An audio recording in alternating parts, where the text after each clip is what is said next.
Good morning, everybody. Welcome to Draft Day. That is right. It is NBA Christmas, and we are here for it. If you want a mic, go ahead and pop up your hand, and we'll get you up as soon as possible.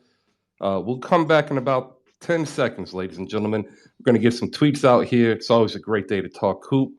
Well, thank you for joining. We'll be back.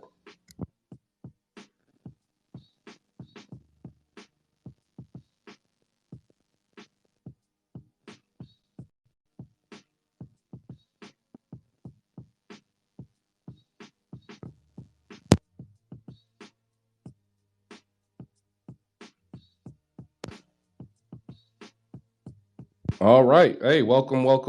Today is Thursday. That's right. Thursday, June 23rd. This is episode 219. 219. Jeez, that's a lot.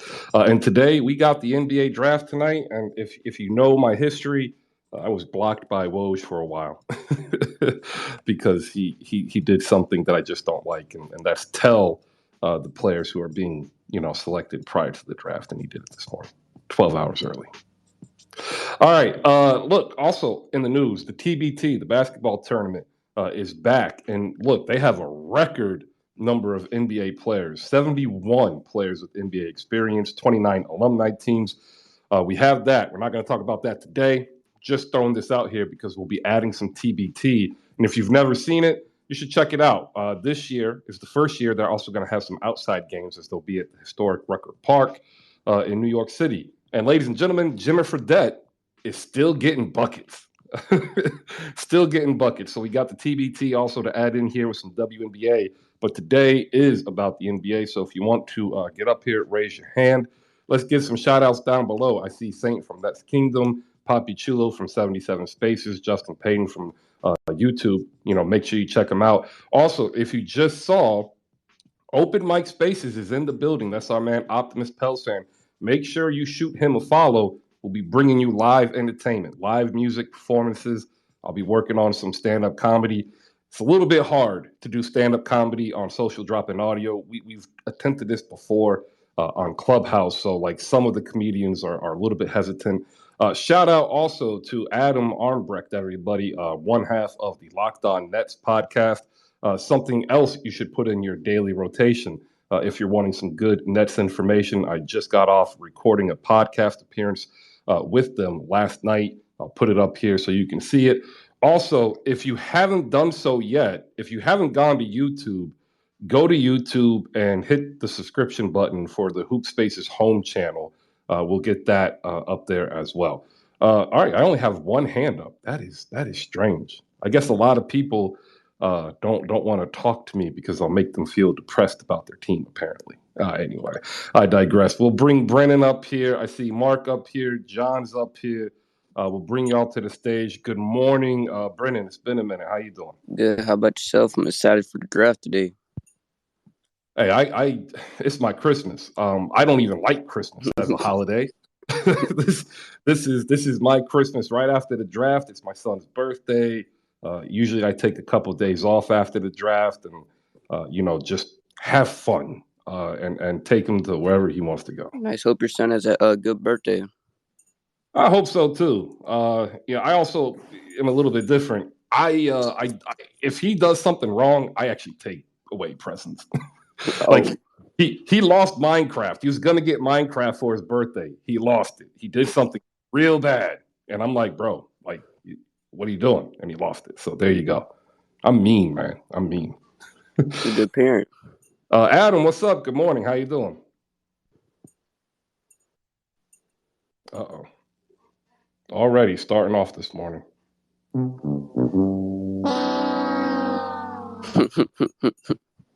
All right, ladies and gentlemen, if you look up top, you see the show card tweet. Please like and retweet. It's the only currency that we get here in terms of creators on Twitter Spaces. And I appreciate every time that you do that. And as I said, I'll get these other tweets up here. The NBA draft is tonight. And if you listen to Woj, the top three are already entrenched and firm. Jabari Smith to Orlando, Chet Holmgren to Oklahoma City, Paolo Banchero to Houston. Overnight, though, the odds in Vegas shifted slightly, and Paolo Banchero increased his odds to be the first pick. And I said it this morning. This really reeks of Houston calling Orlando and wanting to trade up to secure Paolo Banchero because they think somebody else is after him. And this is really the beauty of the NBA draft period because it's all cloak and dagger.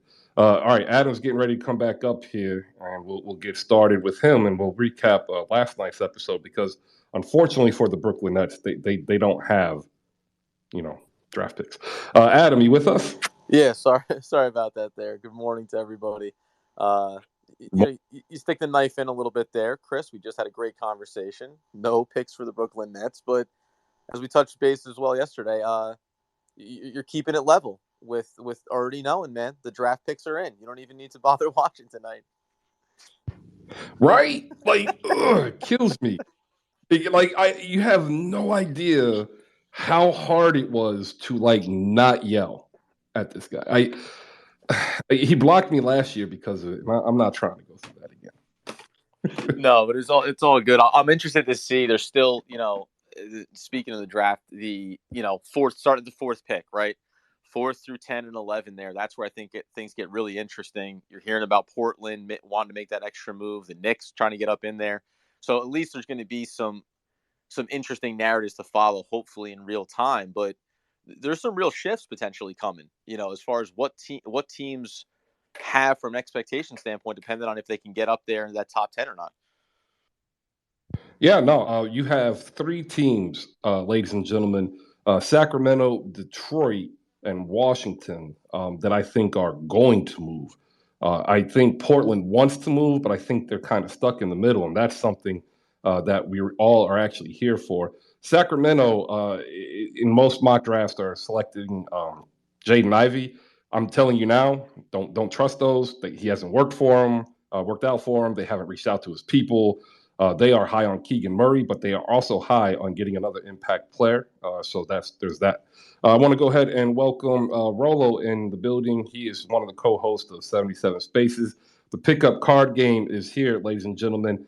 Check them out at slamgoods.com. And for $25, you can pick up a copy of the pickup card game. Saints from Net Kingdom is here. I'm going to be hopping on one of their YouTube shows, which you should check out as well. So shoot him a follow. JFK, Cars, AR, Scotty. What's up, everybody? Santa Rosa, Būrgh. It's great to see everybody. Also up on stage, we have Brennan, who has his hand up. There's only 3 of us. You don't need to raise your hand, bro. Yeah, I'm just gonna say this has to be the draft that usually we know who's going in the top 3, but we don't know where they're gonna go. We don't know clearly who's gonna go number 1. So it should be exciting. Well, I mean, again, the worst secret in the draft was Orlando and Jabari Smith. They've been linked to each other for 2 months now. So the fact that, they haven't moved that pick, I'm pretty sure Jabari does go number 1 unless, Houston trades up to secure him. The cool thing is I'm waiting for Oklahoma City. I really want to see what the heck Sam Presti does with the 1 million draft picks that he's hoarding over there. Because if he really wants to move up to number 1, he can. And I think he's actually the type who could use a smokescreen, say he's going after Chet, and then pick Paolo Banchero or Jabari Smith. So we got that to watch out for. And then as Adam and you said, after pick 3, 4 through probably 16 main lottery in the first couple of picks after, it's going to be really, really interesting to see what happens. Bukhari, having issues adding you, man. You're going to have to back out and come back in. I want to give a big ups and a shout out to Emily Austin, ladies and gentlemen. You need to follow her before she's too famous to give us time. She's really good at what she does covering the Long Island Nets. And I'm telling you, she will be on the sideline on a pro team pretty daggone quickly. So make sure you check in with her. JFK is coming up.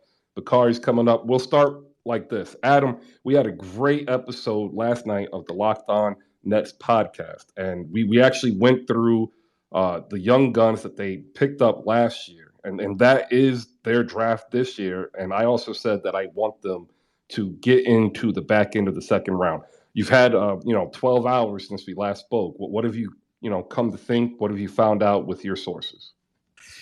Yeah, I mean, when we spoke on it yesterday, that was originally when the deadline approached for the Nets to have to make that choice.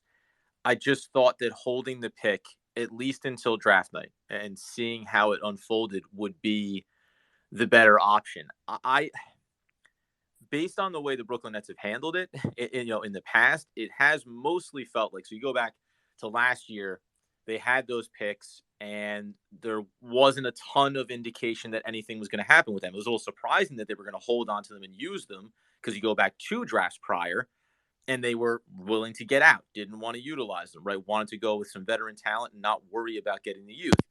So the fact that they moved off of it quickly, or quickly as they did this offseason, makes me think they're not going to get back involved. I think that they should be. You mentioned, of course, Ron Harper Jr. last night as being someone, depending on where he is falling there in that second round. I talked with Rafael Barlow, covering, obviously doing great draft coverage. He put out a couple of names in that fringe could fall out of the draft kind of scenario. I'll put a name out for you, Chris, to maybe discuss on, because I had looked at Alondes Williams out of Wake Forest, who, depending on where he is, somewhere in those 50s going towards the 60s range there. I don't know if the Nets feel compelled on any of these prospects to say, we need to get back in there to go get them now that they're out of the top 30. If you're in there at 23, there's a lot of opportunities there. In addition to Ron Harper Jr., have you looked at Williams at all? Do you think that that's a viable option there for the Brooklyn Nets? Because you mentioned about size, versatility in Ron Harper Jr. and what he can do with his length. I'm still looking at that point guard position, backup point guard position, and trying to improve this team. I like Alondes Williams, and I saw a lot of them. Jake Laravia was his teammate this year, and he was a transfer from Indiana State.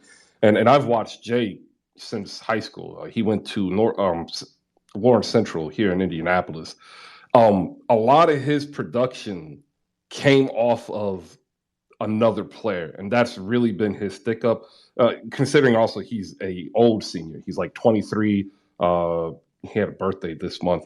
He is on the outside looking in. If you want a comp, like the best comp I have for him would be like Wes Matthews. I think he can work his way into the league, but he would definitely need to get some seasoning in the G League. And he's not necessarily NBA ready. He's very rigid, specifically on defense, and you can kill him going to the left. So anybody he gets ISO will just give a hezzy to the right, cross over to the left, and do a step back. That's really his biggest issue.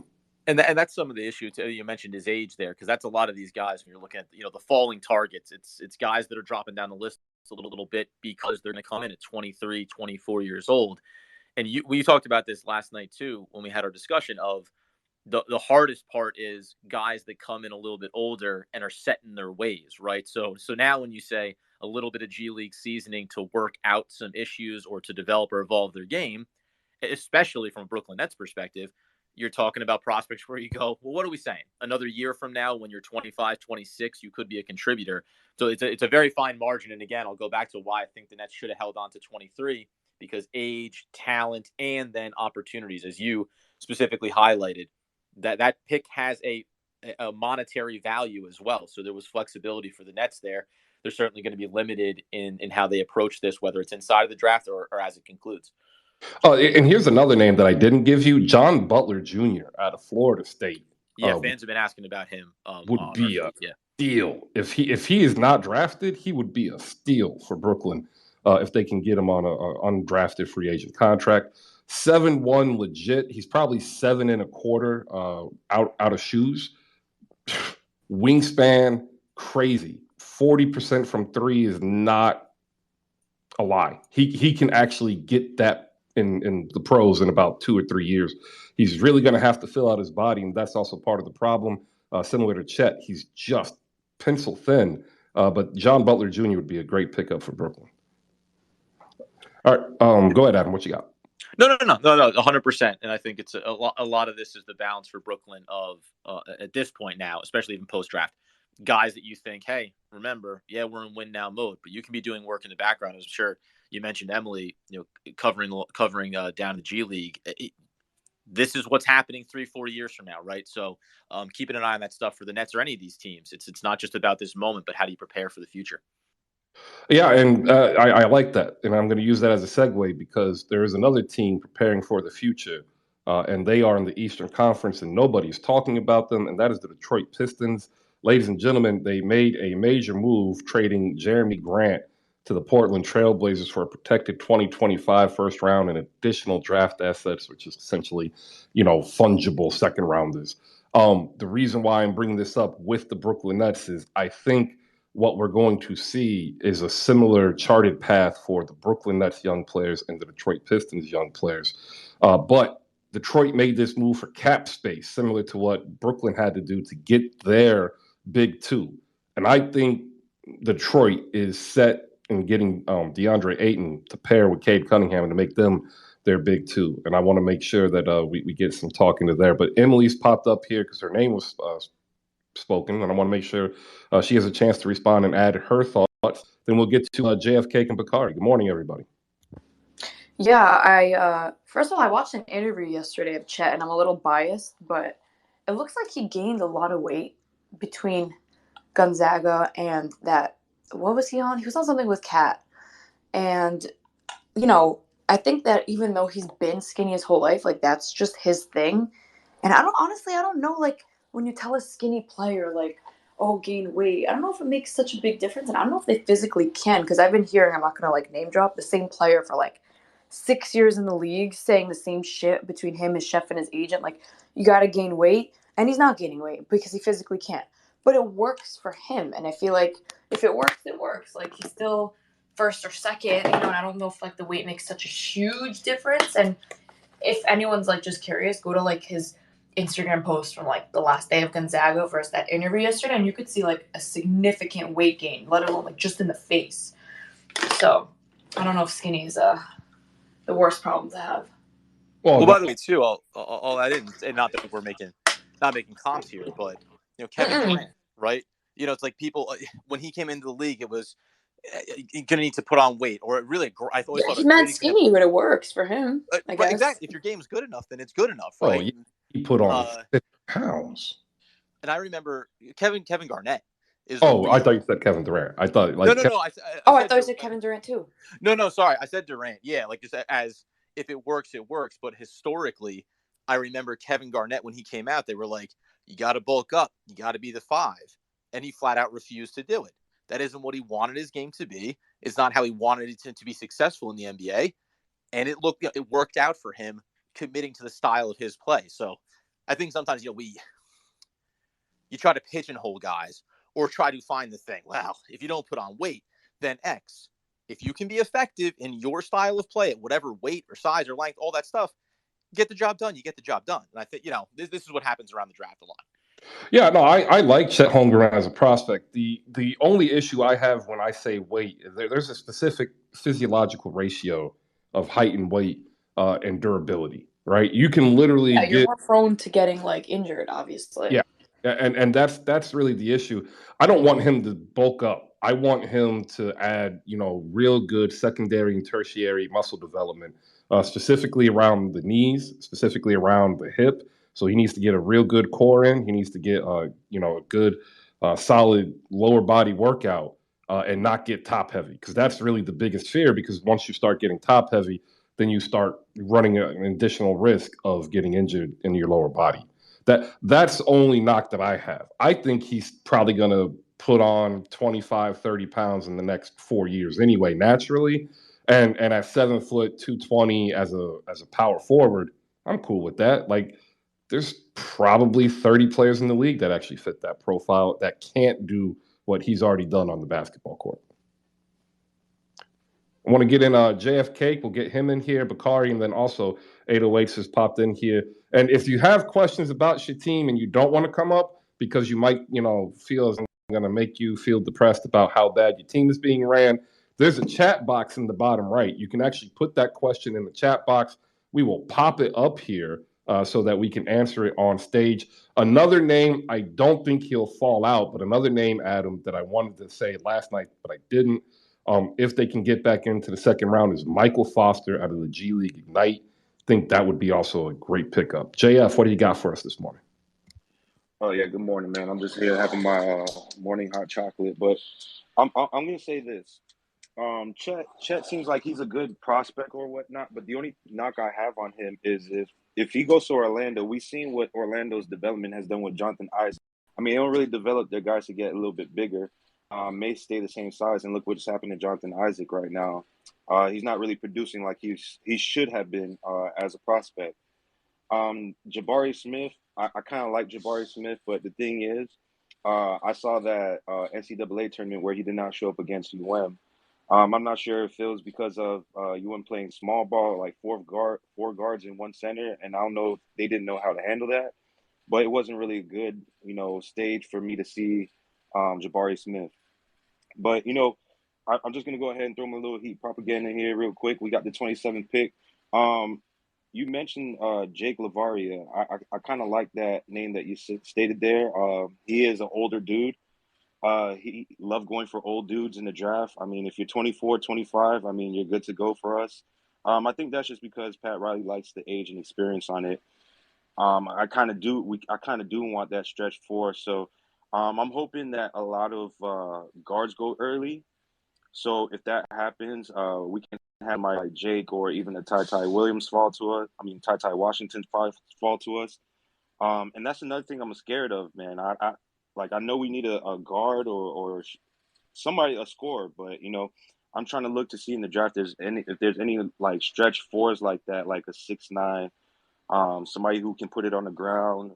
Because Jake is considered a guard, but he's 6'9", so that's what really stood out to me. I'm not sure if that's his natural position or if he would play something else, but that's what. He's listed as a guard. His natural position in the league would be small forward. He's not going to have the athleticism to keep up with the top flight guards. He also is probably going to put on additional weight, right? He's listed at 6'8". He's really probably 6'6 3/4, and he's probably 230, but he's probably going to put on weight. And like I try to tell people, and they're like, "Don't make that comparison." But like Wally Szczerbiak was a great player, and Jake, and it's Laravia, not Lavaria, it's Laravia. Sorry.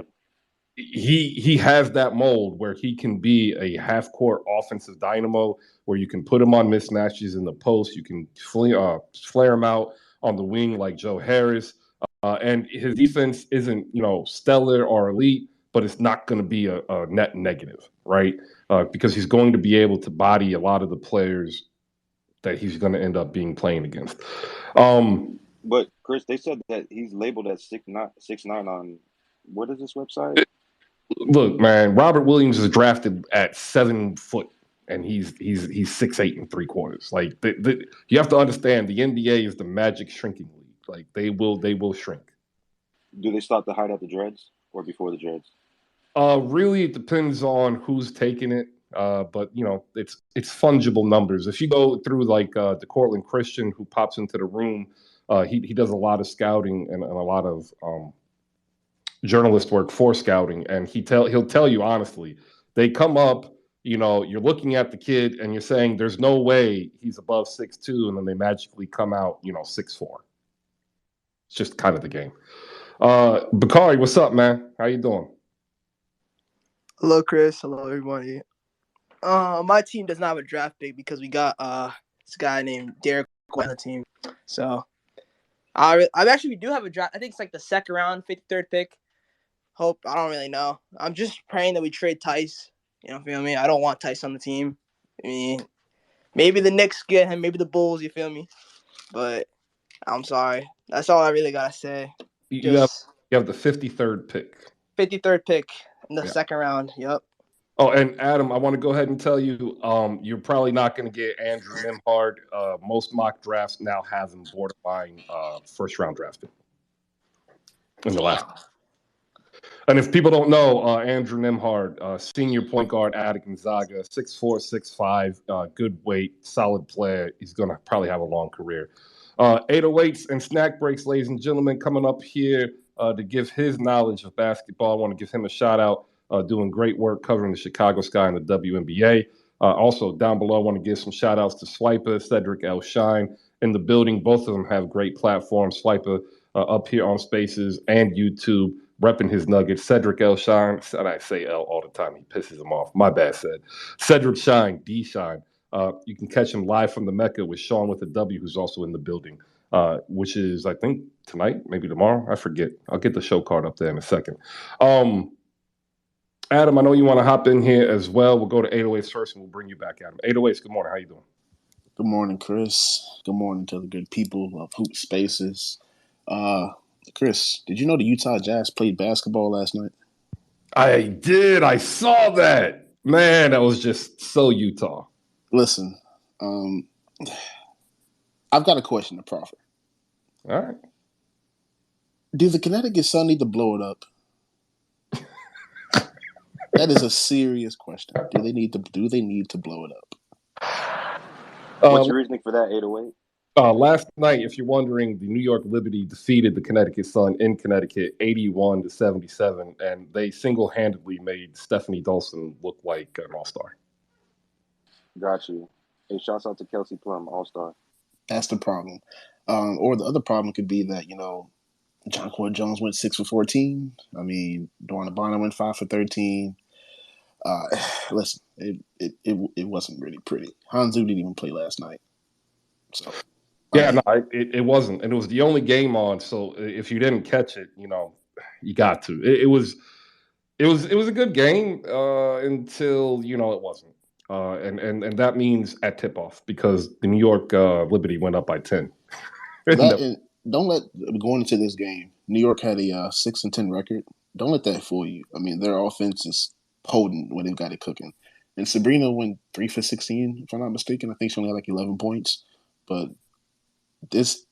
we can't make jokes about New York anymore. I'm sorry. We just can't. I still will. I will every day. That seafoam green is just nasty.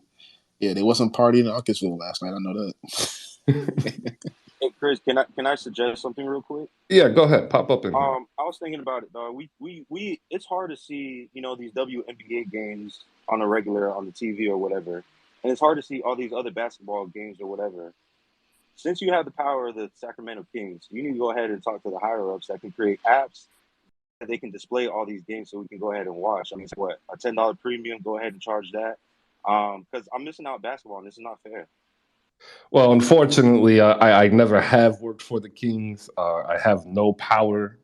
I don't work for the Kings. But what I can do is say if you have a problem with the app, all you need to do is actually tweet one tweet every day at the WNBA and say, fix this app.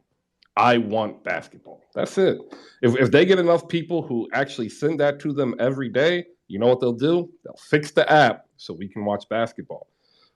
It's really that simple. And my last thing, I don't know why you got beef with Woj when you should have beef with Brian Windhorst. He's probably the worst NBA reporter right now. Well, the beef is not a beef. The beef is he is doing his job the way he sees fit, and I don't want the NBA draft ruined.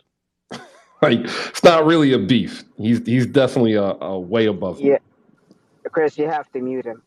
I think you have to mute every single breaking news person to do that now. It's and too many people, retweet or they just copy paste and they do it themselves.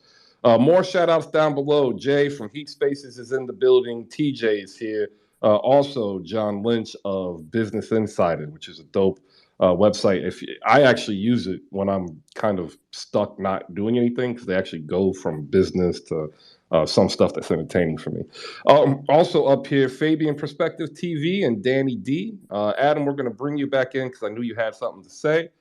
Did you want to add in about the Liberty? Because we love talking W here as well. Well, listen, there's a certain level of irony that Brooklyn developed the Nets such a strong, the uniforms, the color schemes, the court, and everything, and Liberty can't get away from that seafoam. So there's confusion inside the building there as well. I will say if you're a WNBA fan, at least where I am, I have the Yes Network. So one of the fringe benefits of that is being able to I get to see every single Liberty game for better or worse as they start their season out. But instant That's access. That's a New York network, Adam. What's that? It's a New York network, yes. So I wouldn't be able to get down here. Yeah. No, I feel that's. Well, listen, you got to get on some of those Reddit threads and just start. I'm not saying anything, redacted illegally. Stream some of those things on allegedly, but exactly. Totally, the only thing man. you can push me down after this, Chris. But you mentioned Foster Jr. and I will say, the Boston fan there, you're talking about having that 53rd pick, and for Brooklyn, I think that is a nice fit. One of the reasons maybe why he slips a little bit is because you're still going to have to wait on the development of his perimeter shot.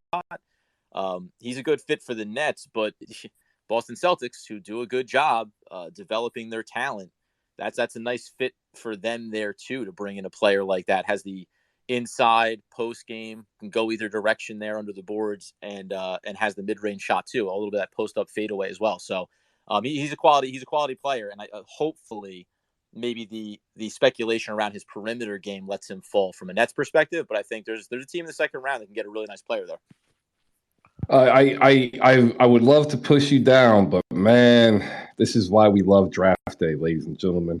According to reports by Rick Bucher of Fox Sports, a potential partnership between Luka Doncic and Kyrie Irving in Dallas has emerged as a possibility. Here we go. That's Cuban. Cuban wants a star, right? Man.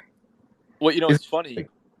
Going back to now, this happened it was multi-teams before he got there, but obviously Spencer Dinwiddie ended up with the Mavericks, and that's not a like-for-like player or skill set, etc. But going back pre-Dinwiddie going to the Wizards, that was something I talked about with Nick Angstad, who covers the Mavericks. You want to pair somebody that helps get Luka off of that ball as much as possible. They have Brunson there, obviously, but we're talking about different stratosphere in terms of talent. I mean, that's an electric fit. Whether or not, these things come to fruition, that is the kind of thing that if you're the Dallas Mavericks, if you're Mark Cuban, you see this run that Luka was able to lead you on in this past playoffs, next star, right? You do that, all of a sudden you have a real opportunity to maybe stake a claim there in the Western Conference over these next couple of years. I like that for Dallas, though, Chris. What's up, Chris, by the way? That's a weird fit, though. No, I mean, it's like, imagine Kyrie in Texas. I think that's a Kyrie-friendly state. You don't think? I can see that happening. Hey, no. That's just crazy. What you just said. Kyrie-friendly state is crazy, man. Listen, they're very lax. Everyone from Cali left. No, we know. I know what you're trying to say, but you're cooking. The food is cooked. You are cooking. The food is already cooked. The food is already cooked. I actually heard Miami, so yeah, Miami makes sense too. It does make sense, but that's if Kyrie's willing to, cooperate with Pat. If that happens, then god damn, that's gonna be scary. All right, we've got a couple other people I want to get in here. I know Dany D wants to get up here and probably talk a little bit of W as well as NBA. One of the rising stars within the community. Once you hear her voice, you'll understand why. Dany, good morning. How you doing? Good morning. How are you, everyone? Chris, I was not prepared for this. I was just here listening. You know what? That was a good game last night. Every time I see Liberty, I think of you, Chris. Lord, that sea foam green. I said, Lord, can they just change their uniforms? I don't know what to do with the Suns. The Suns going to do what they're going to do. The Connecticut Suns. I mean, I love this time of year in the NBA. The draft, the trades, the free agencies. Kyrie just needs some structure. He needs somebody to put their foot down like a parent, and he needs that structure. I won't be surprised, Dallas, because like he said, and I read the little post up there in the Jumbotron. He needs somebody to put their foot down, and Jason Kidd is a point guard, conductor. He'll give him the structure that he needs. Now, that doesn't mean they're going to win a title, but that would definitely put them in the talks. Miami would be a good fit, especially because he fits the weight requirements in Miami. Like I said yesterday, Kyle Lowry, he need to go talk to Weight Watchers, stay off that Cuban food down there in Little Havana, and maybe he might be able to fit the weight requirements. It's going to be interesting. It's going to be interesting. It's going to be number one. I don't know who's going to be number one tonight. I'm going to be watching.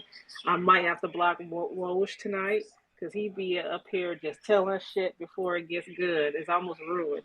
before you. So I would say just stay off of Twitter if you can tonight. It's going to be interesting tonight. I'm looking forward to it. They should have had more games last night. I didn't even know about the game last night in WNBA. I got issues with them already. I got to formulate a letter. I think they have an issue with putting. I'm going to say what I'm going to say. I think they have an issue putting black people up there in a predominantly black league. There's a lot of stuff that they're doing, trying to push certain people up front. That's just the way I feel. I love everybody, but I'm just calling a spade at this moment.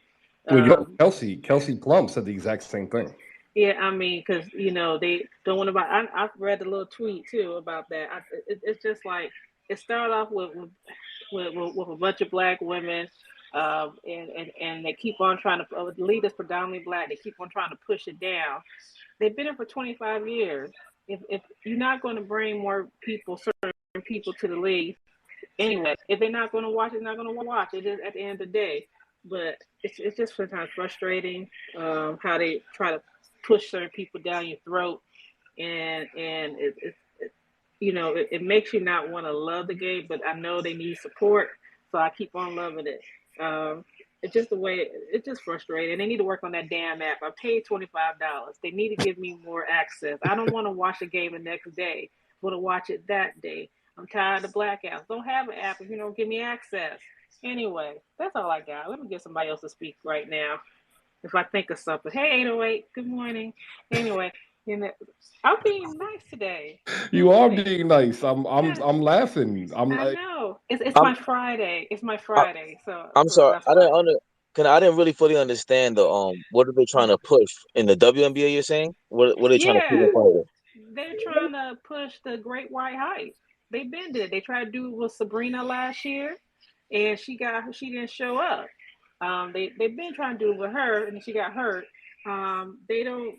There's a lot of other talent out there. You got the NCAA champion in Indiana. They don't even promote her hard enough, or even give her playing time. But that's a whole nother issue. You got Joe. What's it? I can't pronounce her name right. Joe Quell in the Connecticut Sun.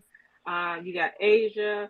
Prime example. Sylvia Fowles retiring, but they give Sue Bird all this ticker tapper parade crap. They even celebrate Diana Taurasi's birthday last week on ESPN. Nobody talks about Sylvia Fowles. That's the kind of mess I'm talking about. But you want to push DT. That shit last year about DT being the best WNBA, the GOAT crap. I'm like, she ain't no goddamn GOAT. I mean, come on now. Look, we got to start. Don't get me started. You got to start it. And I do want to say we fixed the Charlotte Hornets, ladies and gentlemen, but Dany D probably won't like this because it takes away probably the greatest voice in women's basketball. But the 13th selection, the Charlotte Hornets draft Dawn Staley, head coach, University of South Carolina. Why? Because the Charlotte Hornets still don't have a head coach. I don't know how that's possible. So Dany was saying there's too much vanilla ice out here, not enough M&Ms. But Dany, I you know what? Without having this conversation, you wouldn't even really. That was funny, right, Chris? You're doing it. Stop it. But seriously, Chris, I didn't even know. Like, I know they were pushing Diana Taurasi and Sue Bird was retiring, but I'm trying to get more into the WNBA too, and recognizing these things will help out. What you should do is check out the Hoopstresses on Thursday nights. I don't know if they're doing it tonight because of the draft, but the Hoopstresses actually have a great space. You could also check out the committee, but I rep with the Hoopstresses. 808 gets up there, and he speaks on it. You got Malika Walker up there, Sabrina, and a couple others, Bree, I think 2 others. So if you do want to get into the W, like there are spaces here for you. Thursdays at 8 or 8:30, 808. Do you remember? Because I remember they changed the time. That was a good LU. Yeah, that's right. As far as the Super Bowl, I think we all know what's going on here. We ain't really got to talk about it. I don't know if y'all already did already. Cause I see Dany's up here, but I'm not trying to talk about it because good. That's good. I honestly don't want to either. No, I don't want to either. But I just like to bring it up. You know what I'm trying to say. 808 is. You get it. You're gonna fall back. Hey, Dany. You're gonna fall back into that. No, but he knows. Well, no, we're not gonna argue today because I'm still sleepy for some reason. But anyway, no, we good. He's not gonna hook me. But it's just frustrating. There's so many great players out there, and they keep on pumping up the non-dribbling, non-athletic. We're back at it. There. We're back at it. Like I say, see, I know what's happening, and then I say it's gonna happen, and then you say it's not gonna happen, and then it happens. I would just stay in the fact. I ain't talking about nobody's particular team. I'm just calling out people. That's all. I'm just calling out the league. Hey, Chris, where KP at? Oh, I'm surprised you're awake, 808s. Good morning, everybody down below. Let me give you a hearty welcome. You've made it. It's your pre-Friday edition NBA draft here on Hoop Spaces. Big shout out to Next Kingdom AJ coming in here, joining his partner Saint. They'll be having a draft special over at YouTube. If you want to hop in, go ahead. If you want some great talk that is not draft related, check out the latest episode of Locked On Nets. Adam and I talked about the Nets, and like we really went in on Sean Marks and like philosophy without calling it philosophy, but that's really what it is. And it's a unique perspective and a unique platform. I want to thank him for letting me come up there. And also, if you need an NBA draft primer because, like, I don't know, you have been living under a rock. If you go on YouTube, we had our draft primer with the draft review, Matthew Maurer. You can go to thedraftreview.com and catch his updated mock draft for tonight, and Evan Townsend and Project Spurs. So if you want to get into some actual draft talk, more hardcore, check that out over on YouTube. And remember, if you do go there, click the subscribe button so that people don't yell at me to say click the subscribe button, because I don't say it. Up next, we got Būrgh, man. What's up? Been a minute. How you doing, bro? What's good with you, Chris, man? Good morning, everybody. I just want to touch on a few things. You guys spoke on the WNBA, Jeremy Grant and Detroit Pistons. So I want to just get to those three. First, while we're still on WNBA, I feel like it's hard for me as a Detroit fan to really get into the WNBA right now because they got rid of the shot. When the Pistons were bad, we fell on the shock to bring us the excitement. They won 3 championships with Cheryl Ford, so it was a good story to have 2 championship franchises in basketball under the same roof. So we're waiting for them to give us our team back. So that's been really difficult. But I'm gonna move on to Jeremy Grant and the Detroit Pistons. From what we've been hearing, we got enough money for 2 max slots as of now. Reported $56 million in cap space before qualifying offers. So I think the thing here is the Miles Bridges, DeAndre Ayton package is what we're trying to get involved in. DeAndre Ayton is more so of a sure thing. I think Charlotte is trying to make more room to re-sign Miles Bridges, so we're kind of like left on hold on that particular reunion as far as bringing him back to Michigan. And the Jeremy Grant thing is many of the fans were upset that we didn't get as much as we thought we would for Jeremy Grant because of what happened with Christian Wood the week beforehand and how much he got for how much Houston would. But what I want to tell the fans is the cap space was more important than the pick. I think Troy Reaver's track record has proven that he can make things happen out of nothing. I believe, what was that? Killian Hayes draft. We had 7 and I think some other picks later down the line, and he turned that into Sadiq Bey and Isaiah Stewart, who both were second team all rookie. So go ahead. No, go ahead, because you said Killian Hayes, and I was going to be like, that's a name you don't want to talk about on draft day. Oh, no. I was just saying at that spot at 7, even though most of us thought it was Halliburton or another guard, Killian Hayes was the pick at 7. And then, he flipped these other picks and got Isaiah Stewart and Sadiq Bey, which worked out for us perfectly. The following year, we got Cade Cunningham, Isaiah Livers, Luka Garza, and we have a stash player right now, Boza. I forgot how to say his last name, but we have a stash player. And this year, I think being at 5 puts us in a 50-50 situation. We want we want to have Jaden Ivey to pair with Cade Cunningham, but I think the fit would be Keegan Murray because we just traded away Jeremy Grant, which I knew was going to happen. So the fit would be Keegan Murray. But so we're just waiting to see what happens between 4 and 6. If Indiana wants to move up, if they make a trade with New York Knicks, if Sacramento stays put, if they move out of 4, that's the only thing that's holding our pick up. But I think Troy Reavers is satisfied with whoever comes down at 5. But yeah, that's pretty much it. I just wanted to put it for you guys. Thanks for having me up.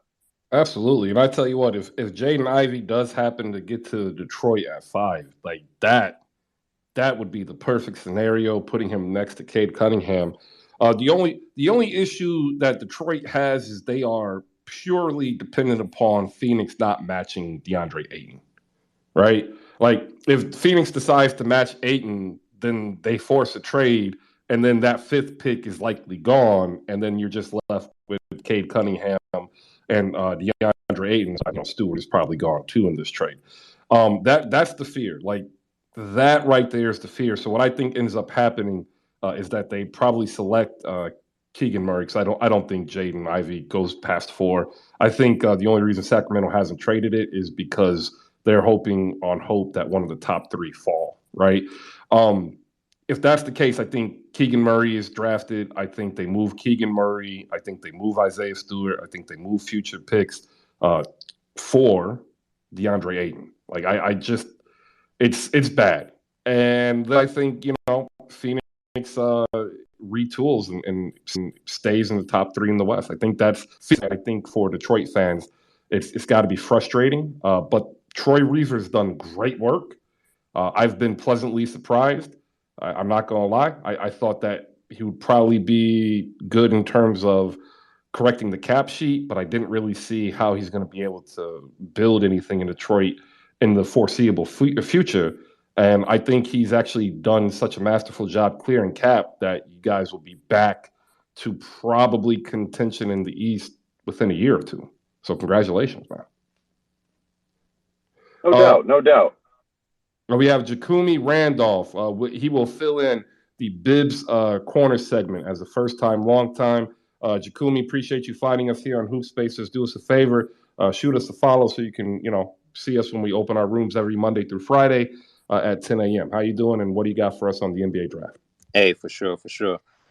Yeah, I'm a Heat fan and also a longtime Blazer fan because I'm from Miami. But I've been a Blazer fan since '89, and was interested.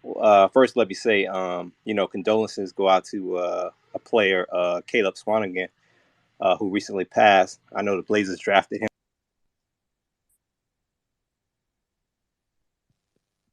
You're cutting in and out, but I'll finish the Caleb Swanigan. Yeah, he doesn't know. Years back. Just want to say that. Just condolences. Jakumi, man, you're gonna hear. He was good. I'm still cutting out. You there? We didn't hear you at all. Can you hear me now? Yeah, you're cutting in and out. It's either you're moving away from the phone or you're walking in and out of a dead zone. All right, let me see. Can you guys hear me? Yeah. Okay. Yeah, I just want to say condolences. Caleb Swanigan passed. I'm a longtime Blazer fan, so condolences to him and his family. But on the draft side, looking at what the Blazers just have done, right? So they've traded peanuts basically to get Jeremy Grant away from Detroit. Thanks to the other gentleman who was just on talking about Detroit. Thank you guys. But what do you guys see the Blazers doing? Do you feel like they're going to go ahead and keep this 7th pick and maybe try to take a chance on somebody like maybe a Shaden Sharp, somebody with high upside, athletic, or try to go with, some other project? What do you guys think? They want OG Anunoby from Toronto. They've been hounding Majiri with the 7th pick and a future pick and couple of players that they thought would be able to pry OG away from them. Don't do this, Chris. Don't do this. What? That's who they want. Okay. How am I wrong? Am I wrong? Listen, you gonna start something that you can't finish, man. And what is it? He choosing violence today. You gonna start the rapture? What am I starting? Like I'm completely the Raptors rapture. Nah, what's good, Kate? I ain't worried about Raptors fans. They want to come up here and yell at me. They can. I got yelled at by Hawks fans yesterday by saying they don't compare. They don't compare. They don't. I'm sorry. No offense to Atlanta, but yeah. So you want the Hawks fans after you? You just don't want the Raptors fans after you. That's what you. I mean, it's a different level of intelligence, you know. Oh wow! Damn! Wow! Where's Hawks fan TV? No holds barred. What you mean? I don't mince my words for nobody. All right. I think they're going to try to move the pick. If they get stuck at number 7, they'll more than likely take the best player available. Right. So you'll be looking at Dyson Daniels, Shaden Sharp, maybe Ousmane Dieng if they reach, because they want somebody bigger.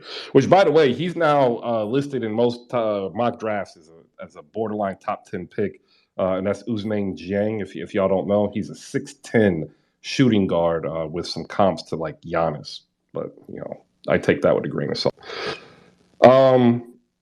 Hey, what's the Liberty's hashtag? 808s, do you know? It's probably New York Liberty. We winning. That's what it is. Oh, we win.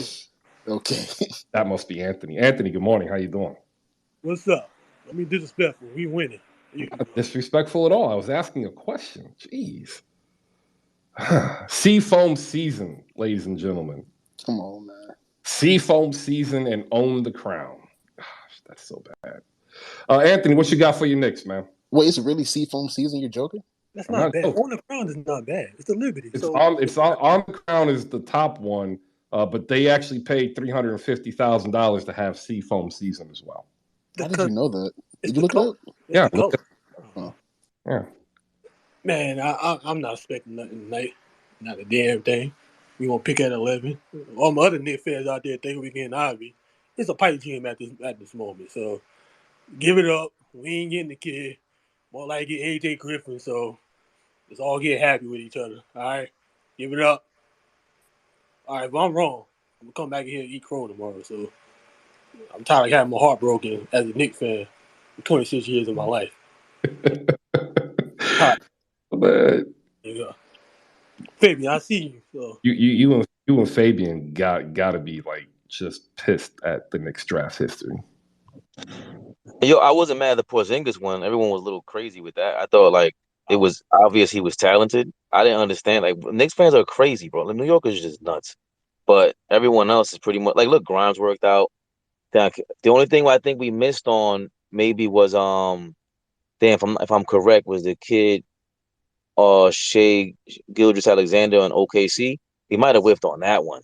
But like, and even Halliburton versus Obi is up in the air right now. And what you think? Would you rather have Halliburton or Obi Toppin? Halliburton. Give me Halliburton. I would rather have. Yeah, I've been screaming Halliburton for 2 years now, but everybody thinks I'm crazy. But could have had him too. But we drafted Frank.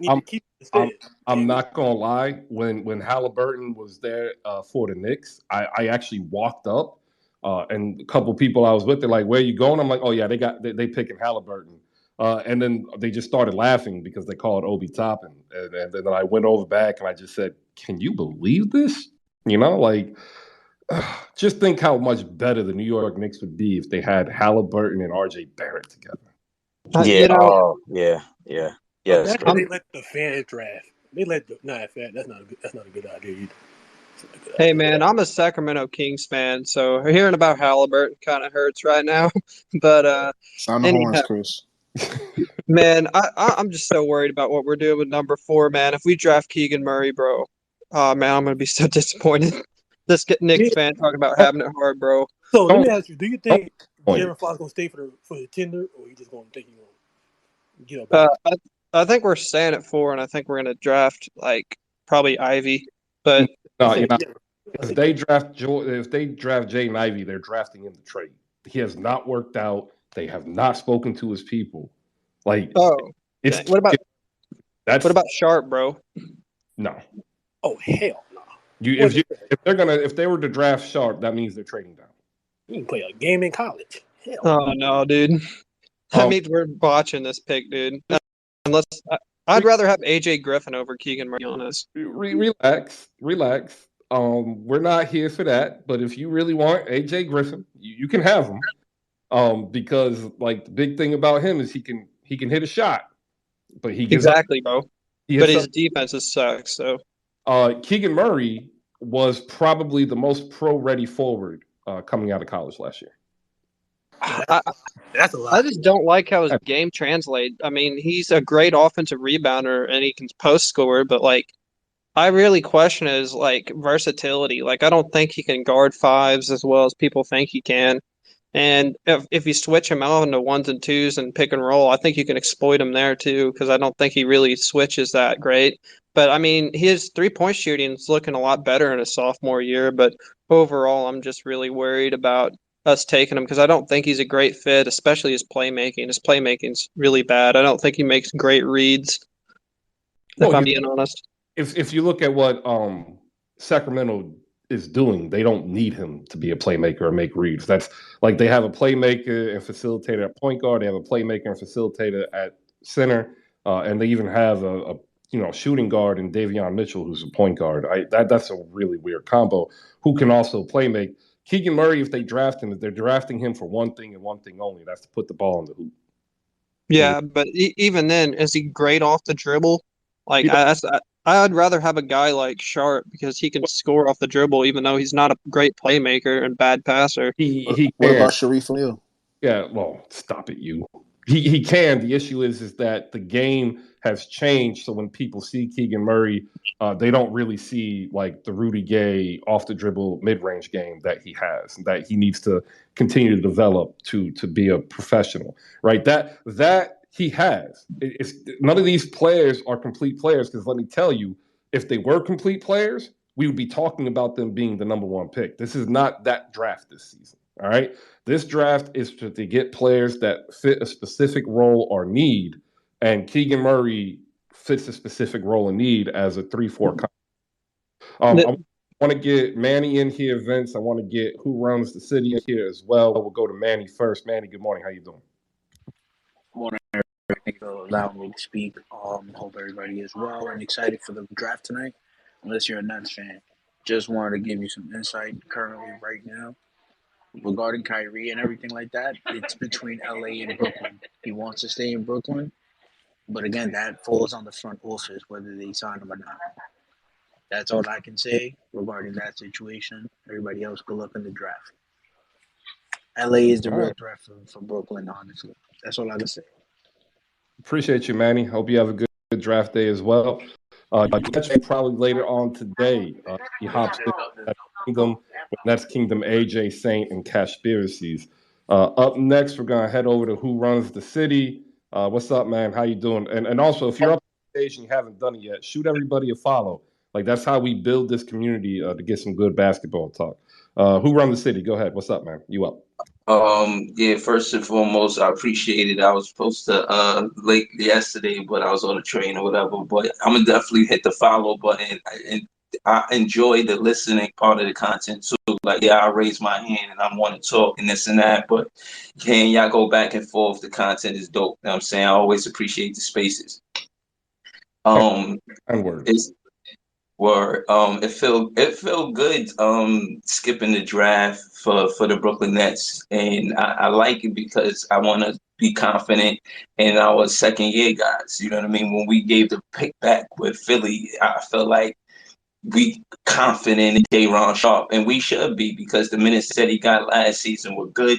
I thought he could have got more minutes, and I think going forward with him, seeing him in the gym, seeing him active in the summer league is coming up, and I'm saying we're going to be paying attention to the second year guys. Last season, when Cam was a rookie, he had a co-MVP with Obi Toppin. And I'm saying they split it in summer league. So I'm saying that to say, I would think those guys get minutes. Like, what do you do to get minutes, to deserve minutes? Like, what do you get? And, I see that some of the rookies that's not in the top draft, like 1 through 10, they don't get the same minutes as a draft pick in 27th. And like I only mentioned that in contrast to say that I thought Cam Thomas and Dajuan Sharp should have got more minutes, and the only reason why they didn't is because they were the 27th and 29th pick.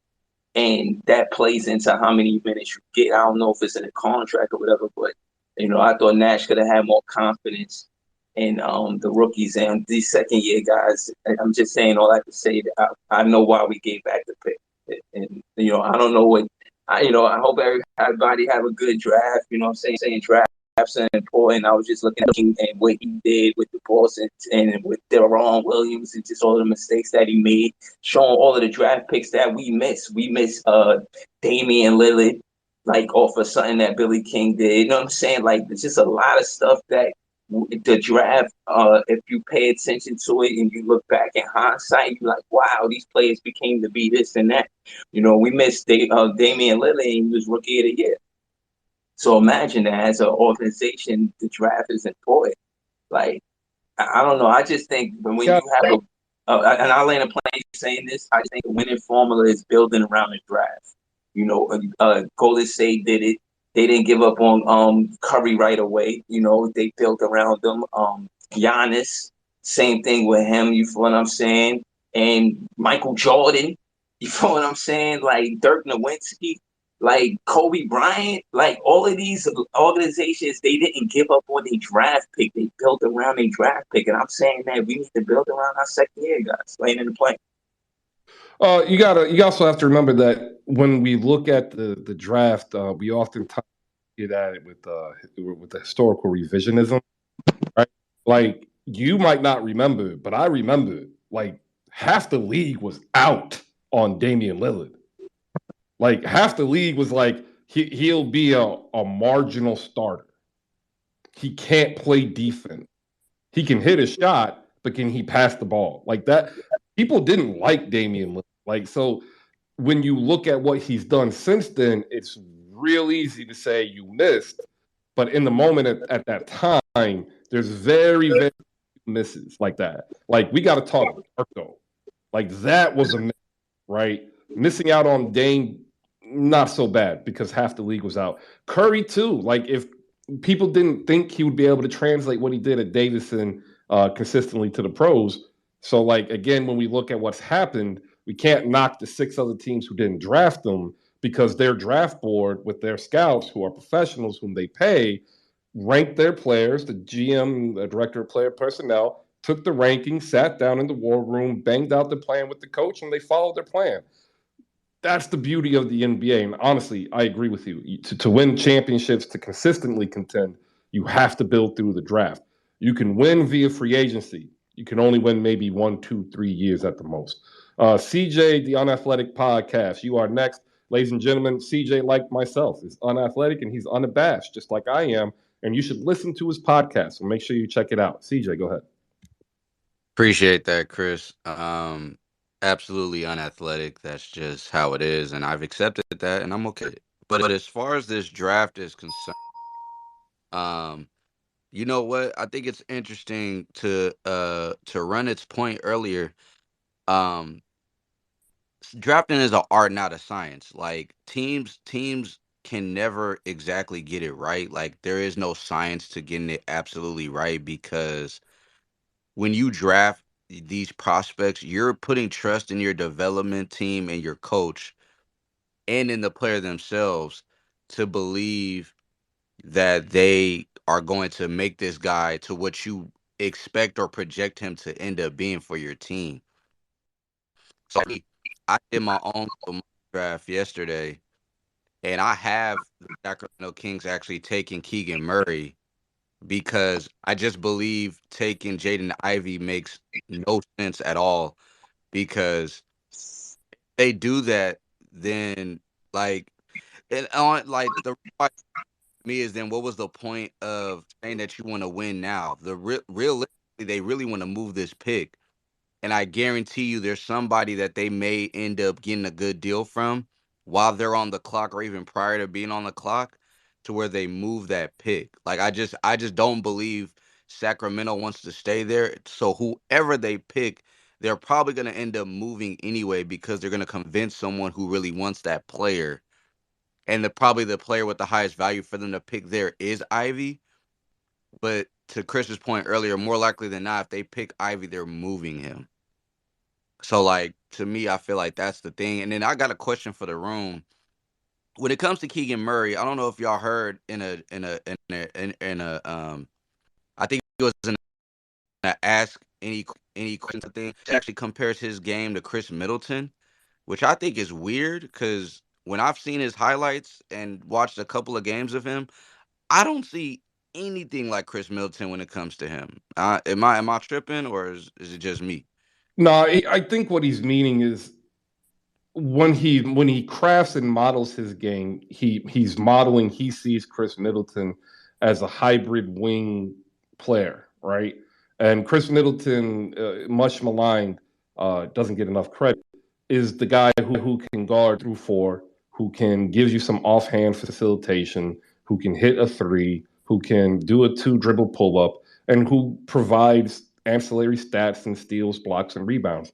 Like I think a lot of people, when they hear this, they think like his physical game, because we grew up in a time where Kobe emulated Michael and people emulated Kobe, right? He is about his game is multifaceted, Swiss Army knife. I want to be a complete player. That's what he's meaning by Chris Middleton. Got you. And then I'll land my plane here. As far as guys who I believe are gonna drop, I'm just throwing this out there. I think that Johnny Davis drops. I think it's very shaky, his lottery status. And then I think somebody who just quite as it's kept, who's been underrated as far as a prospect, is Malachi Branham. And I think there's somebody in the lottery who's going to end up really liking him and get sold on the idea of drafting him as well out of Ohio State. Or the Ohio State, I should say, now that they've trademarked. Oh, I hate that.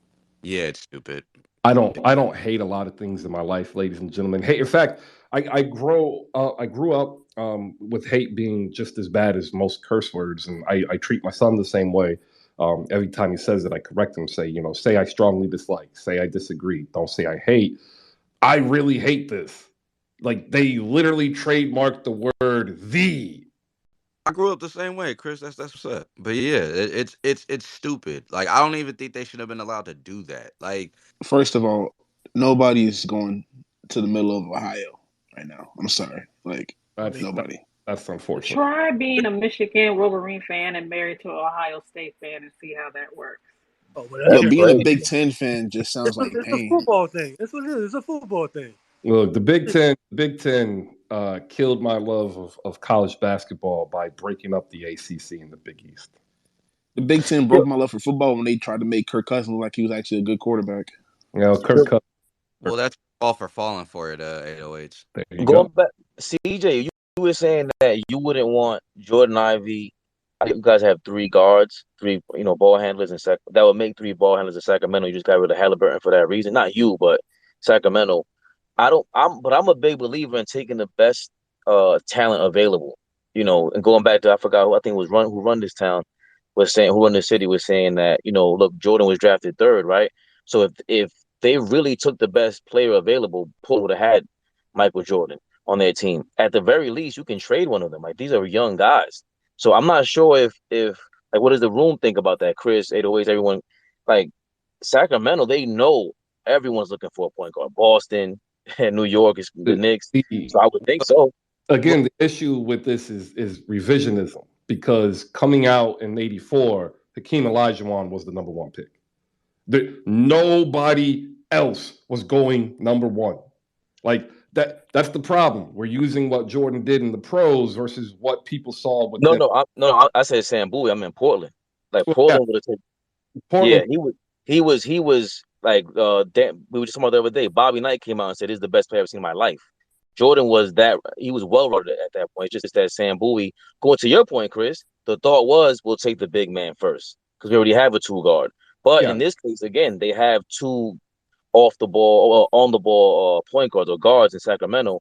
But I think you can take this guy, especially if he's coveted like around the league, and trade him towards some other place that's looking for a young guard. Well, that's what they're going to try to do. Like, that's there's no doubt about that. The issue is that Jaden Ivey, just like other prospects in the past, basically told the Kings, if you draft me, I'm not playing. Like that's really the unspoken here, is that there are players who don't want to play there, and the agents have enough power to kind of push their guy to another team. Honestly, like if I'm Houston, I would look at it more because I'm not sold on KPJ any longer. I think he's got a lot of growing up to do, and I think Jalen Green and Jaden Ivey backcourt could be wondrous for them. But they probably won't draft him either if Paolo Banchero is available because bigs still run the league. Like Steph Curry wins the title, but people still draft bigs because whatever. We got Zoro, Brooklyn Netcast, Vince. We got a whole bunch of people down below. I want to thank you and welcome you up here. Also up on stage, we have the pickup card game. You can catch the pickup card game here in Hoop Spaces and on Twitter. And if you follow him, you can catch them going around the world, barnstorming, well, around the country, barnstorming like the good old days of the Harlem Globetrotters. And it's a phenomenal product. It's going to be phenomenal store. So make sure you tap in. $25 gets you your copy of the pickup card game over at slamgoods.com. We'll go to Brooklyn Netcast, and then we got Zoro. We'll get CJ back in after Vince. Thank you, everybody. Good morning. Good morning, Chris. How you doing? Hey, this is my Christmas, man. I got today. I got tomorrow. I'm taking a 3-day weekend, maybe 4. I'm happy. This is my day. If I could be on all day, I would. Unfortunately, I can't. My son has swimming practice and then a swimming meet. So, no, okay. But yeah, this is my favorite day of sports. I say that every year with the NBA and NFL draft. I just think it's the most fun event. Every team's involved for the most part. Of course, like the Nets aren't this year, but still, it's such a joy to watch. Like all the young players going to different teams and thinking of what they can be. I just think it's by far the most fun night of the year when it comes to sports. That's just my opinion, though. The Super Bowl exists, and y'all here talking about the NBA draft. Have some shame, man. I don't care about the Super Bowl. We know you don't, Chris. Okay, we know. It's not a good game. Well, my difference. You can't is say that after the last couple. You just come on. Bro, it is not. Like the biggest game. Here's where my thing is that almost every team's involved in the draft, so everybody enjoys it more. While in the Super Bowl, there's 2 teams. So there's only like 2 fan bases that are like all in on it, sort of. So I think like every fan base being excited for the draft is just more fun because everybody's talking about it. Everybody's excited for it. They want their team to get better. So that's my angle with that, at least. But I think the biggest faller tonight, I'm going to agree, it's going to be Johnny Davis. I kind of see just some of the concerns. I'm not very high on him. And I think the biggest riser out of everybody is going to definitely surprise some people. It's going to be Kendall Brown. I think he's much more talented, has much more promise than people are giving him credit for. He had an absolutely outstanding freshman season. And I think his physical tools and just his overall skill level will elevate him, and he'll be picked much earlier than people are projecting. He's my steal of the draft, Kendall Brown, Baylor freshman. I think Andrew Nembhard will get the highest rise. He went from undrafted to borderline first round, but your guy is really good. He actually had a great freshman season for Baylor. Outstanding. I would like to see him get drafted, but I think a lot of people are going to shy away from him because they think that he's already kind of peaked at his physical level. I guess that's fair. I still think he's going to be the biggest steal in the draft. Hey, Chris. What's up?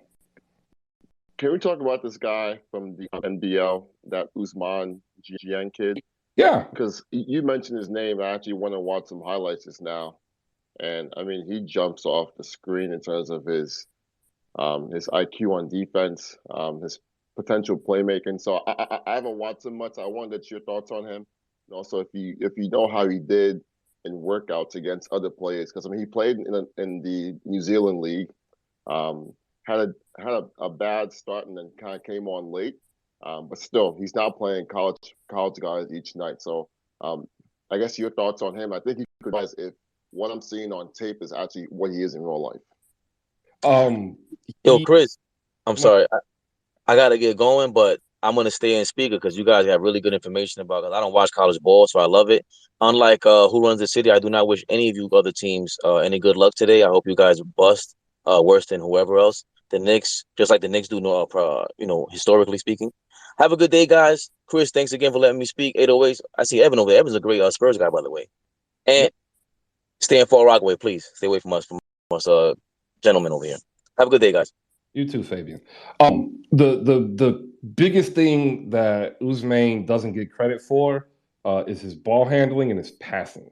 If you want to compare him to Giannis, which is a lot of people that's what they're doing, I think that he's not going to be as physical, but he's going to be more of a traditional point forward. And I'm not lying. If I'm at pick 7 and later and my guy is gone, I'm probably picking him. I mean, yeah. I mean, he's a 6'10" wing who grew a lot in the past few years. I mean, so it screams like the Anthony Davis stories, the guys who were always a point guard and from that point got bigger, right? So yeah, guys like that, they're intriguing. But I think for me, just watching him play defense, he gets a bunch of deflections. And on defense, that's what you want from a guy who's kind of always just a ball hawk. So, I mean, to me, he's intriguing, man. I'm very intrigued by him. So, yeah, I'm watching his name from this point on. Yeah, I like I said, if you're 7 and below and your guy is gone, I would pick him. I mean, I would even probably pick him if I'm Indiana, but Indiana's got a glut of guards, so they might not. And I say that because at that point, you're either going for a specific fit or you need to go for not best player available. You need the best potential available because you got to remember you're in the lotto, right? And that's why I'm kind of against best player available unless you have a trade, because you have to pick a player that's going to help your team get out of the lotto. And if Usman develops properly, he's a guy who gets your team out of the lotto like that and consistently. And that's why, you get a lot of that, draft and stash hype from the old days was because they were trying to find people like that. Now they're just coming over and playing in the NBL or over in Spain. You got Overtime Elite, who's got players eligible for this draft in the G League Ignite. So now not only are you going to be able to see them, against better competition, you're going to be able to chart their development, and you're going to be able to choose amongst those who have a higher likelihood of succeeding versus 10, 15 years ago when people are drafting people and, they panned out bad. Zoro, what's up, man? Appreciate your patience. What you got? Hey, Chris, hope you're doing well. Appreciate everyone who's been speaking. Appreciate all the listeners. Shout out GBC. So I just want to talk about all the guards in this draft. I just wanted to ask you guys, who do you think has the highest ceiling? You got guys like Jaden Ivey, obviously up there. My personal favorite, Shaden Sharp. You got guys like Dyson Daniels, who's 6'8", you know what I mean? Straight out of G League Ignite. So I just want to ask you guys, who do you think is going to be the best guard or highest ceiling guard, so to speak? Jaden Hardy. That's a good pick. He's the best shooter in the draft. Guard draft. He can be the best shooter in the draft. He's not currently the best shooter in the draft. Oh, why not? He could be the best isolation scorer for sure. AJ Griffin's the best shooter in the draft. Guard. Oh, guard. I was going to say. Sorry, guys. I'm sending a message to somebody. I want to pop in here. He wrote a piece for the Miami Heat in the draft, and I want to make sure maybe we can get him in here. I like Jaden Hardy as probably the highest upside outside of Zhang at shooting guard. Okay. I'm taking Sharp, man. I think Sharp should be considered in the top 4, but I can understand why people are really questionable about him because he's really young and he hasn't played any college ball. But some of the biggest risks in NBA history have been those high school guys, or that like Kobe, Kevin Garnett, and sometimes you get a bust like Kwame Brown. But that's just the way it goes, and that's why I think we, as the Kings, we're gonna take him number 4, and we're gonna freaking make it, man. That's what I'm hoping. If y'all take Sharp, boy, listen, Jesus Christ, don't do it. I swear to God. Look, I won't do it, but that's just because generally, as a rule, I don't draft players from anybody named John Calipari. That's just me. Yeah, but he never even played for John Calipari, though. He just mainly just sat out, bro. Like, come on, bro. That should be even more of a red flag. Look at Tata Washington, for example. I am vehemently against John Calipari. I think he doesn't develop players in college. That's just me. I got Evan Turner up here. I'm going to get him. CJ, come back in here. Jay the Wakandan Tech Support's here. If you got a shooting guard or a guard for Zoro's question, throw the name out there and let him hear it. After that, we got Evan Townsend. He's going to go in to his draft bag. We got Brooklyn Netcast as well. Go ahead. CJ first, Evan. CJ first. Let me clear him. And then Jay. Then we'll get to you. So for me, as far as who has the highest ceiling, I do think potentially it is Sharp, but just looking at from what I've seen thus far, I would say I believe Jaden Ivey is somebody I'm very high on. And I just want to clear up something I had said earlier when it comes to the Kings drafting Jaden Ivey. The reason why I don't think it makes sense personally is because the Kings have constantly been saying that they want to win now, so I don't think they want to draft anybody at 4 that follows that agenda of wanting to win now. That's why I don't think it makes sense for them to draft him unless they're going to move him. And then as far as Shaden Sharp is concerned, I've heard he actually is favoring going to OKC, which means if that's the case, he may be trying to push that he drops to 12 and gets selected there, which would be interesting because they took Darius Bazley, who didn't play in college, and he essentially came straight out of high school. So it'd be interesting to see if that dynamic ends up playing out with Shaden Sharp. Yeah, he's been trying to push himself to OKC. I don't honestly know why, because you got to deal with Shy, then you have to deal with Trey Mann, who I think is going to show some people next season that they should have drafted him earlier, and then you have Josh Giddey. So like if you're Sharp and you're looking at 3 guards already performing, already making buckets, like why would you want to go there?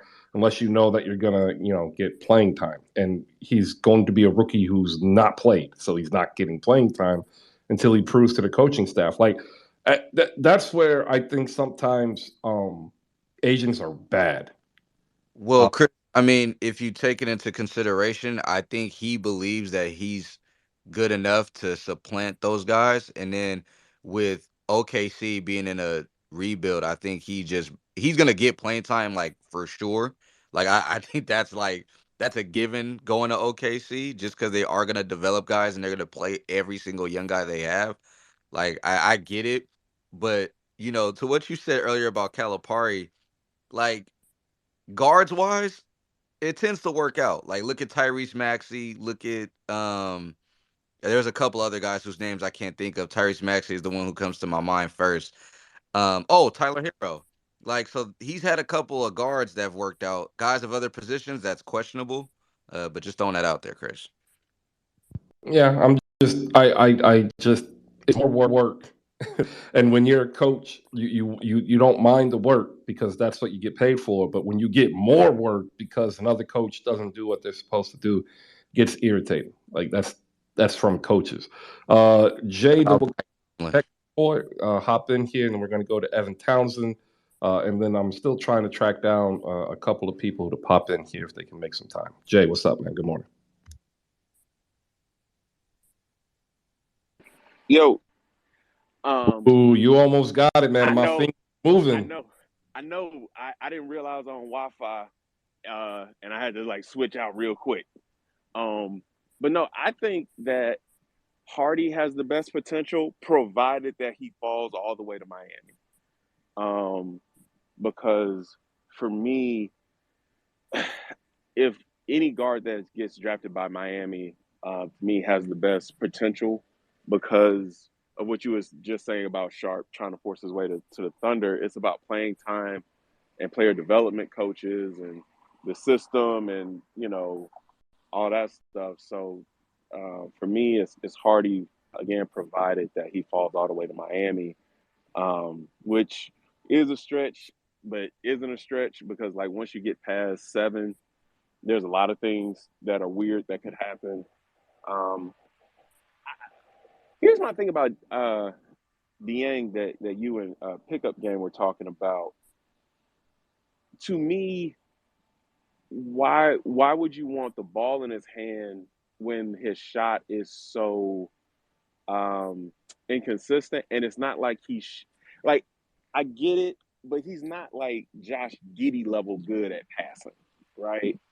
And he's not really, his handle really isn't that good. So I think of him as a really big OG Anunoby rather than a point forward. And I guess you could develop him as a point forward, but I think like his first couple of years in the NBA, I think he's going to have a more of a OG player profile impact.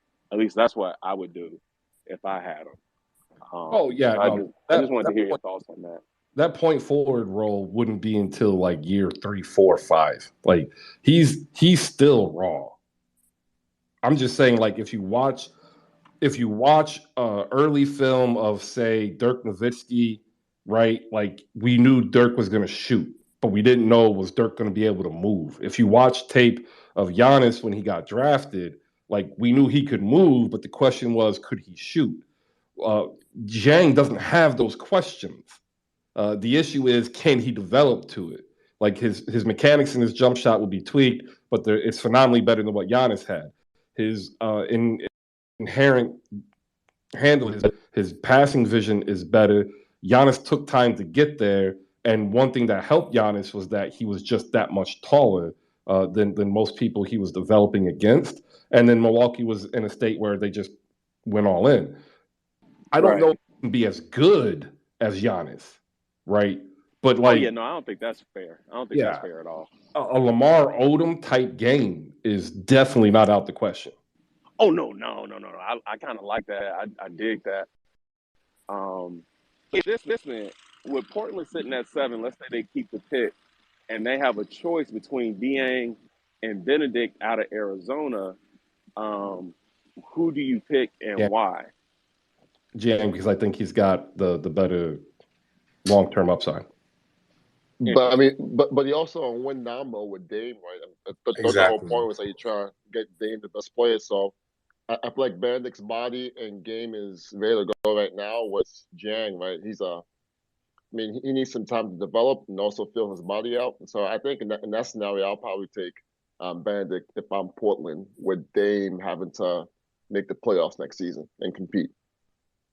I don't see him supplanting Jeremy Grant or Josh Hart. But as a rookie, would he have to? Because since he's such a natural scorer, couldn't you kind of put him on the second unit and just tell him we need 14 points out of you and average defense? I don't think so, because you're going to be running a lineup of Damian Lillard, Anthony Simons, and Jeremy Grant. So that means Josh Hart is coming off the bench already. But you wouldn't let Simons be a gunner off the bench? You would start Simons? Yeah. So you would do the Dame CJ 2.0 thing all over again. Yo, Simons is really athletic, though. You got to give him credit for that. Another thing is Josh Hart can play at the 3 because, dude, he's like one of the best rebounders at like 6'4", 6'5". Like, no one hardly gives him much credit in that way. And then again, he's actually a pretty good.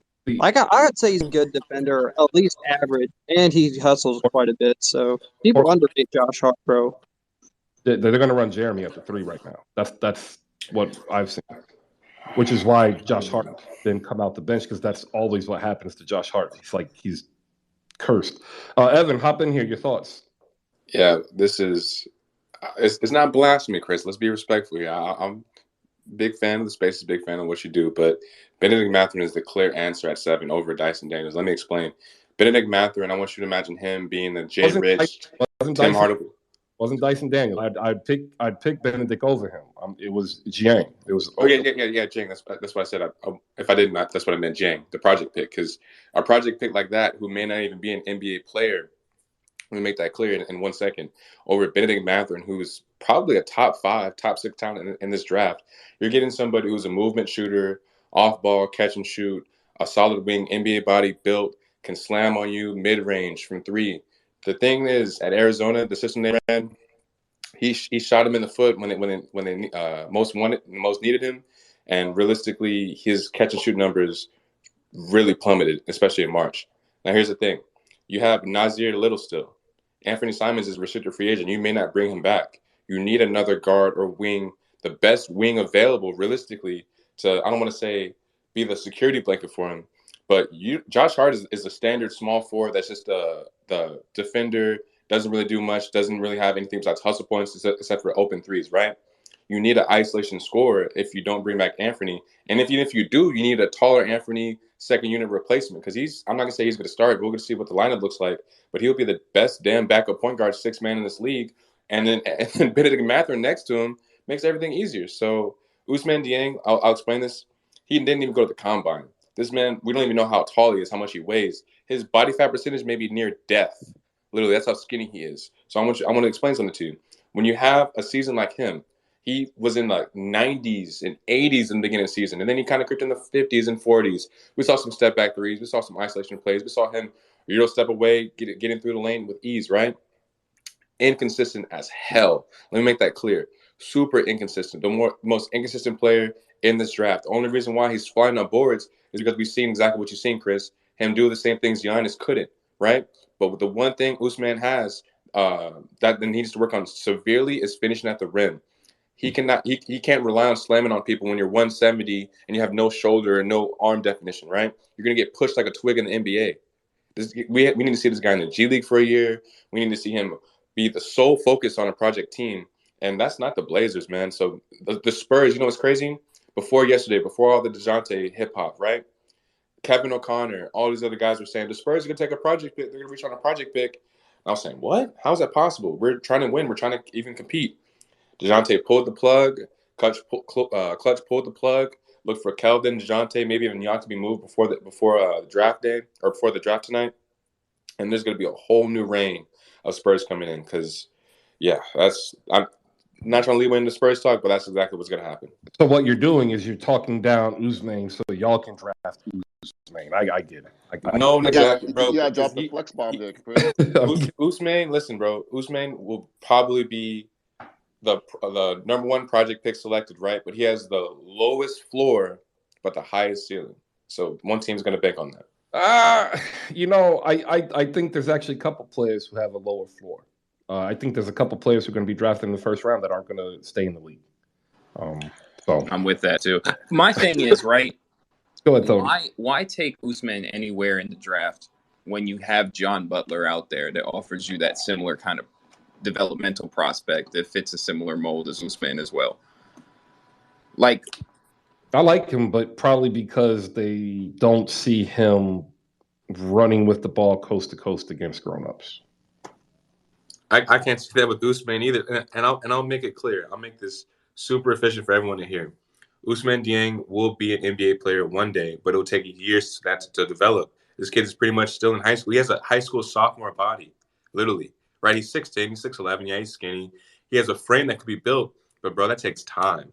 That takes time, and if you take him anywhere in the top 10, you have to really be a team that's willing to focus on him, everything in the G League surrounded by him, all your mentors on him, because if it doesn't work out, shit, your development track history.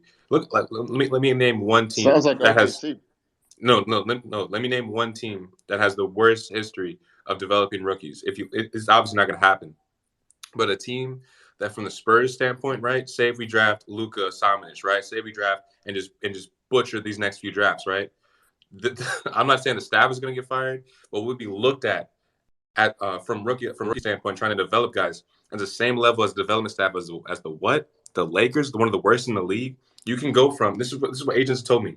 You can go from being as the high, most respected, I'm gonna say front office, but the people behind the scenes, the people that interview, and then all it takes is 1 or 2 years of people. I don't want to say you're reaching on guys, but you making the boneheaded mistakes, you not actually listening to who wanted to be there, and then boom, all of a sudden everyone's talking about you and nobody wants to be with the Spurs. Same things happen with Charlotte. Same things happen with teams like the Kings. Same things happen with teams like Minnesota 5-6 years from now. You have to change the whole front office to have anybody the slightest bit interested in you. That's a quote unquote word I heard from someone at the combine. Well, I understand, but we look at what the draft is, and it's pretty consensus that it's not deep, right? Like none of the players beyond X pick are expected to come in and contribute at a high level. Half the players in the draft are developmental players. Like Jalen Duren is not ready. But here's the thing: there's about 20 first grade or first round grades in this draft, right? You have about maybe 5 or 6 guys that exceed expectations. They wouldn't be rotation pieces on some teams, but hell, maybe if what's the kid's name, Cam Thomas on Brooklyn, if he was in OKC, he would have had Trey Man type of numbers, right? And vice versa. It's all about situations, right? So the one question I have for you, if you're looking at 15 through 25, we don't know where the hell anybody's going. The first person probably off the board at 15 is probably Torrey Eason, right? After that, you don't know what the hell is going on. There's no telling what's going to happen, right? Any one of those guys, depending on what team they go for, 15 to 25, Wendell Moore, Ochai Agbaji, Marjon Beauchamp, these guys can be studs on certain teams. It really just depends. Well, yeah, that's the Dwayne Bacon argument. And Oh where's my God. Dwayne Bacon? Dwayne Right? Bacon. Like, there you go. You made the Dwayne Bacon argument. Like he cooked in Orlando and Charlotte when he had Steve Clifford. But guess where he's at now? Like that's the problem. When you look at a draft for me and you got 30 first round picks and you only have 20 first round grades, that's not a good sign. If I'm at a certain, like I said, it's a certain pick number and every team is going to be different, that's when you say, is player X really going to give me anything that I can't get from a vet minimum? And if that's the case, go with the project pick. And then, yeah, you develop them in the G League, you keep them down there, you hire expensive mentors and coaches, and you say, hey, we already got our plan locked in the next 4 or 5 years as we continue to try to compete currently, right? That to me is what Toronto does very well. That to me is what Golden State does very well, right? Not Minnesota, not Orlando. They pick the flashy people, they put them in, but they don't give them the time to develop. If you know that Johnny Davis is not going to be the dude who can make a win for you, why not? Is all the argument I'm making. I want to get back to Tony because he wanted to add in something, and I want to shout out Shawn Rochester and all the other people over at 5 Reasons Sports. Great Heat content, everybody, and Shawn's piece is actually up here. He did a deep dive for Miami's pick as well, adding some comps there. Tony, go ahead. Then we have Shawn with the W, CJ, then Vince. Thank you, everybody. Good morning.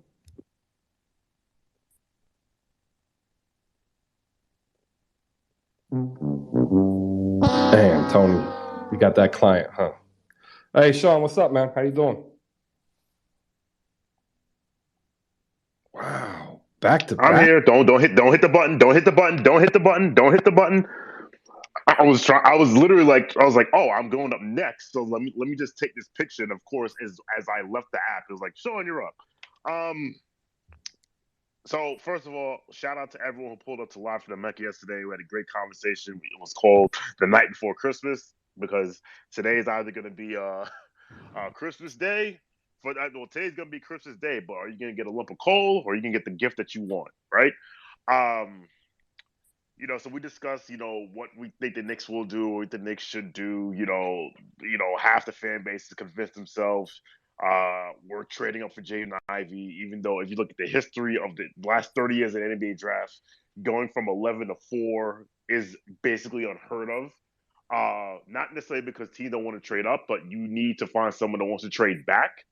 And the quality is so much better that, like, a lot of people think the NBA draft is the NFL draft, where it's like, oh, I can just give you 2 number ones. I'll just move up to the top 3. It's like, nah, it's not how it works because the quality at the top is more important than having the quality of players. Like ask anybody, think about what would you rather have, the 3rd pick in the draft or 12, 13, and 17. We'd rather have 3, right? So I think the closest comparison is actually that will give anyone hope is 2019 when the Pelicans at 4 traded down with Atlanta to 8, and I forget what the other pick was because they took Jackson Hayes and they took Nickeil Alexander-Walker. I think it was like 8 and 14, and they went up to, and then Atlanta went up to 4 to take DeAndre Hunter. But then again, the Pelicans went from 4 to 8, and we're asking the Sacramento Kings to go from 4 to 11. Now, it is the Sacramento Kings who, as I said yesterday, in a 4-player draft where they have the 4th pick, they're shopping this pick for a win-now player to be the 10th seed, right? But at the same time, we cannot depend on, like, if the rationale for the trade you happening is because of Sacramento, you're in a bad place. Like, you just can't depend on that. So we'll see what happens. I think my prediction for the Knicks is that the Knicks will either trade up or they trade down. They will not stay at 11. If they don't pull off the miracle, then to get Ivy, then I don't really care who they pick because this regime under Leon Rose and Brock Aller and most importantly Walt Perrin have not missed on their draft pick as of yet. So we'll see what happens there. And the last thing I'll say is, Chris, you're exactly right. All of these guys are developmental guys. All of them. Like, we look at, like, John Moran, and we think he's the rule and not the exception. Like, most of these dudes struggle. They're going to struggle day one because the things that they were able to do their entire lives ain't going to work anymore because now you're playing against, like, the best of the best of the best, right? So I just ask everyone no matter who your team drafts today, be patient. Don't act like it's a bust. You have no idea who these kids are going to be. Like Chris said, some of these kids get in the first round are going to be out the league in 3 years. And some of these kids drafted in like the back half of the first round, maybe all-stars. We have no idea. So just enjoy the night. And remember, happiness equals reality with expectations. Can I ask Shawn a question? Pick the New York Knicks will pick Ari Eason. What's your question? And then we'll get to Evan. What's up? Do you think the Knicks can put together a package where they can skip stones their way to 4? Where, like, if they trade something to Portland to get 7 and then trade 7 to the Kings to get 4, do you think that's possible? So, at that point, you might as well have someone draft for you, right? Well, I think they would have to draft for you anyway at that point. But so the funny thing, that was shout out to my man Said from Laughing the Mecca down there. That was his goal. Like, yo, let's get to 7. And then you take 7 to get to 4.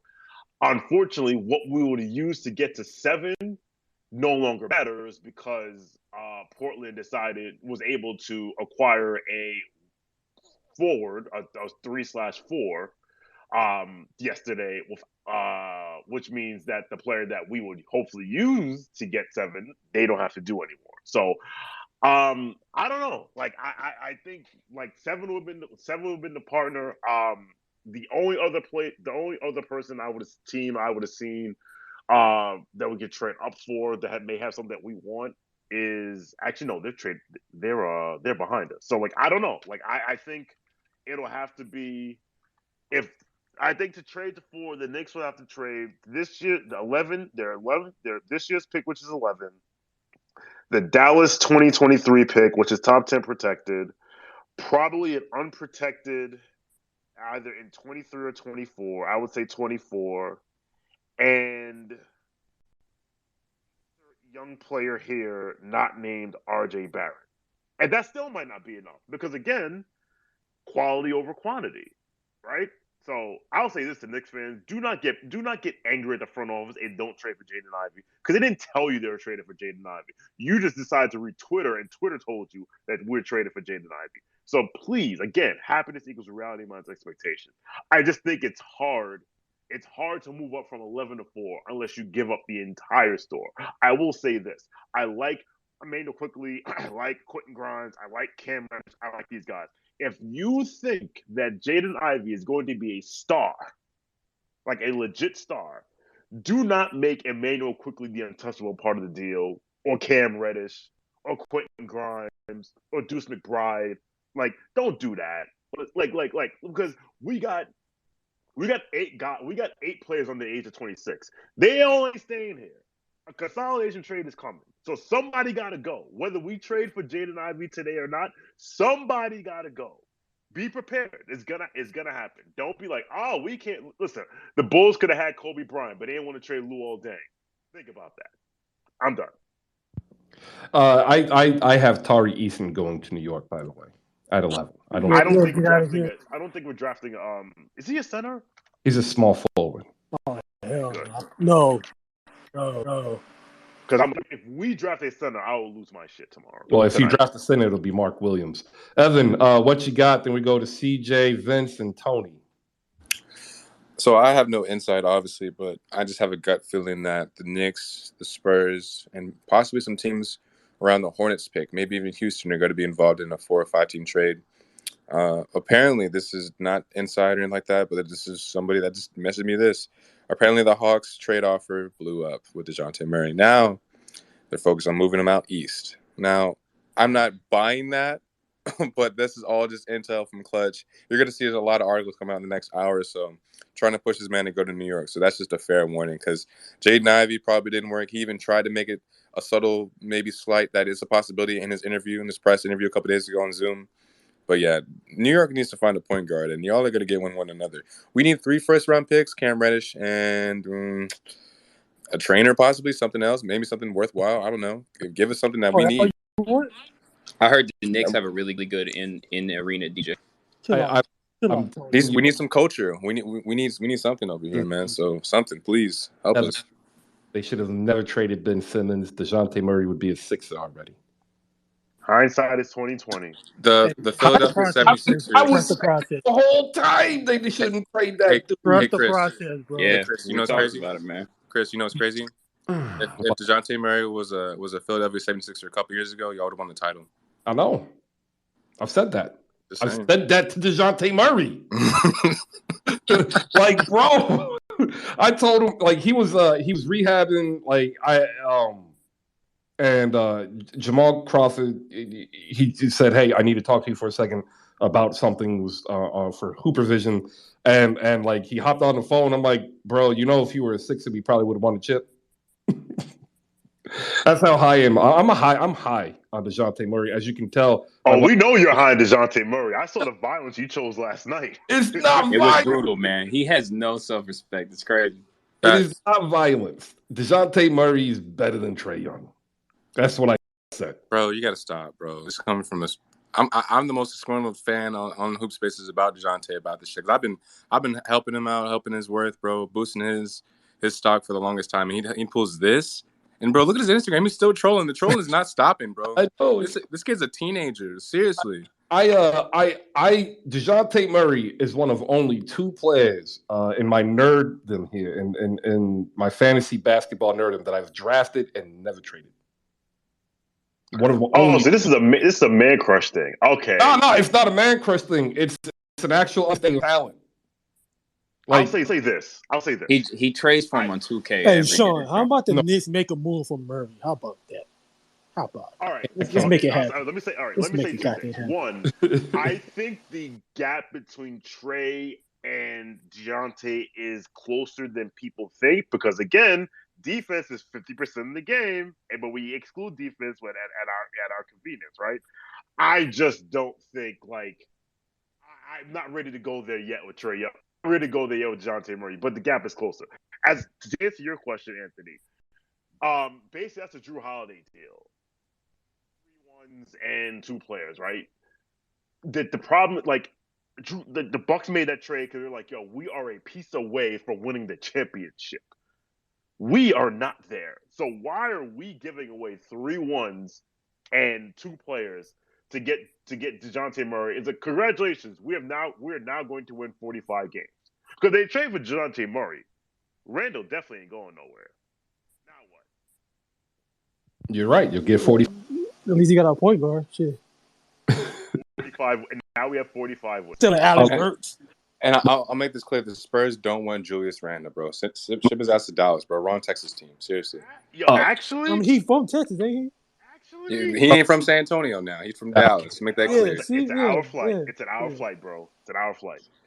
Hour and a half. Yeah, I'll book him a ticket on Spirit. It's just drive. We're gonna get Vince in here. Might not get there on Spirit, being honest. Vince is gonna get his last take in. We're gonna move to Mr. Anthony and the bad takers. Shawn Rochester I'm trying to get him in. Tony, can you get him in? Like he said, he's virtual working. Like tell him to come in here. I want him to talk about his piece. He'll listen to you. I don't know, man. I think he's busy. I'll try them. Vince, man. Final takes for the day. What you got? All right. So first of all, I'd like to make a remark. Ben Simmons is my favorite player. Pretty weird, I know, but yes, he has been my favorite player since he got drafted. Another thing, Sacramento at 4, if we were to trade Ben Simmons somehow, I would be the happiest man in the world. By the way, Sacramento, you guys keep talking about us being a win now team, but like, trust me, guys, if we take a project player, it would be a lot better than taking just an established guy. Like, we literally draft like one of the worst people out of all the entire league, bro. We draft Giorgio Papagiannis at 13, bro. Who's even heard of that guy, man? I don't even know if he's even played in the NBA, to be honest, bro. I don't even remember. He did. Like, let's be honest, man. Like, our team, our drafting is just so freaking incredibly terrible that if we trade the pick, I'm fine with it as long as it's not a Harrison Barnes for John Collins kind of thing with the 4th pick. That's a terrible trade. But even if we were to move down and do that New York Knicks situation, like, man, there's some players that I like I think it's Mark Williams from Duke, that big guy. Dude, I think I would draft him as high as 7 because, dude, his free throw shooting translate. He can block shots, and I think he was shooting like 70% just because he's getting them dunks. And hey, man, and that in the NBA nowadays, dude, he's a guaranteed product. Like, you can't say he can't translate that to the next level. So, honestly, as a Sacramento Kings fan, I'm expecting us to draft Keegan Murray. I'm expecting to be depressed for the next 2 weeks because we drafted a bust. So, honestly, I hope Keegan Murray for the best, but go play for another team. Don't play for Sacramento. We don't want you. Thank you. That's my piece. Vince, what's really hilarious is you don't know the joke, and I am laughing because you don't know the joke. And does anybody want to share the joke with Vince and the Sacramento Kings and myself? Chris, you're talking to the shadow GM of the Sacramento Kings, and Chris. He's just in he's not the shadow GM. He's just in scouting. I'm just in scouting. Air quotes. I like it better if you're Donzo of the Sacramento Kings. I do. I'm not gonna lie. Vince, shoot us a follow. We're here usually every Monday through Friday, 10 a.m. and you'll get the joke soon enough. Because apparently, since I lived there, I used to work for something. How did that start with Paris? It was because I broke a news story. Yeah, you broke a news story. But yeah, if the Kings were the Godfather, you're Robert Duvall's character. All right, I'll shoot you guys a follow, but I'm looking forward to taking Shaden Sharp at 4 or Jaden Ivey, even though I'm pretty sure Ivey hasn't even worked out for us. But hey, man, here we go, man. Kings, let's just do the craziest thing in the draft. That's what I'm hoping for. You're gonna pull a Steve Francis on you. Appreciate it. Look forward to seeing you more in the future because you know what? We actually need more Kings fans. Go check out the Daily Sabonis. He pops in from time to time. All right, we got Shawn Rochester with us, so I want to get CJ's hand out the way. Shawn wrote a fantastic piece, y'all. And I don't normally stop a show to let a person talk about their piece, but I really like what he did here. CJ, go ahead so I can set Shawn up in a minute. Yeah, no problem. I just was going to say, as far as the draft is concerned, I'm nervous about certain prospects heading to certain teams just because I believe in their development departments. Like, I'm nervous about who Memphis ends up drafting. I'm nervous about who Denver ends up drafting because those two teams in particular have done a great job in developing. So, like, a lot of these teams who are title contenders and have like late first round picks around the Warriors pick, nervous about who they end up drafting because they tend to do a great job developing young guys. So it's going to be interesting to see what happens late in the first round for the draft as well. All right. When is your next episode coming out? My next episode will be coming out on tomorrow. I'm gonna try to get it out at 9 a.m. I've been having technical issues trying to get it out exactly at 9 a.m. Which is 9 a.m. Pacific time to be exact. So it'll be noon Eastern time. But yeah, I'm just gonna be giving my reactions to the draft, and I'll probably be posting my reactions to the draft throughout the night as well on Twitter or even on Instagram and on YouTube. So look out for that as well. All right, there you go. Appreciate it, CJ. And now I get to introduce Shawn Rochester, ladies and gentlemen, Miami Heat fan in Philly. It sucks because he's in Philly, and it sucks because he's a Heat fan, but he had fun watching the Sixers, kaput. But he's here really for this great read. It's the last tweet I put up here, so it's the first one you should see. Check out the Miami Heat draft board. With the historical comparisons, and I want to give him some props. I read it twice, and the way that you wrote the comparisons is something that I wish more people who wrote their opinions on how the draft will progress as a fan and as a journalist do, because I like that. It gives me a visual. So really, the floor is yours. It's up there. Make sure everybody check it out. 5 Reasons Sports is your destination for Miami Heat coverage. With 5 on the floor, Greg Sylvander, Brian Francesca, Mr. Anthony the Bad Takers, and of course now Shawn Rochester. Shawn, go ahead, man. The floor is yours. Talk about it. Yeah, well, thank you for that, Chris. First of all, it's 65 degrees and raining in Philadelphia right now. So it does suck to be in Philadelphia. You are exactly right. I wanted to ask you, Chris, because I know you got big food takes. I'm making some grilled cheese. What do you feel about grilled cheese? Is that like a solid, like out of 10?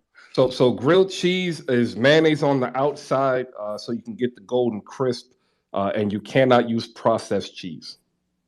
Did you say you put mayonnaise on the outside? Yes, use mayonnaise instead of butter. You get more of a coating. You get the crispy golden edges. Perfect grilled cheese. That's like a late second round undrafted free agent take right there on the grilled cheese. But nonetheless, no, I appreciate your props for the article. Honestly, what happened was I was going through the list. Greg Sylvander and Brady Hawk, if you don't follow them, they're great follows just for the NBA in particular, or if you're a Heat fan. But they've been doing a lot of plugs and getting information about who the Heat have been working out. And my curiosity of learning more about those people led me to start writing down what I was seeing, what I was thinking, comparisons, and finding more information. And that's really how the article sort of came together. So, I mean, I just tried to put some comparisons. The comparisons for the Heat fans, the Heat former players are kind of comedic in a way, not too super serious, but like, if you compare somebody to like Jarvis Varnado, you probably are not like, yeah, we better take him. Like, it's just, I kind of tried to find similar style players, height, weight, college statistics, and stuff like that. So it's a little bit of a serious read. There's some guys on there that I like, but it's a crapshoot, man. When you have 27th pick and you don't have a second round pick, who knows what we're going to do? Yeah, no, I agree. One of the names that you have on yours that I wish more people had is Blake Wesley out of Notre Dame. Why don't you go ahead and talk about why you have him at 27 for the Heat? Because I think that's a damn perfect fit. Yeah, I think I have him third. I have Liddell and I forget who my number 2 is right now. It's drawing a blank, but Wesley is my third. Liddell, I don't think is going to make it there. I think he's like that PJ Washington or PJ Tucker clone. That would be great for us. Wesley, I think, if he can learn how to shoot the ball consistently, he's so athletic getting to the rim. He's got the defensive tools. Yeah, like you said, he would be a great fit for us.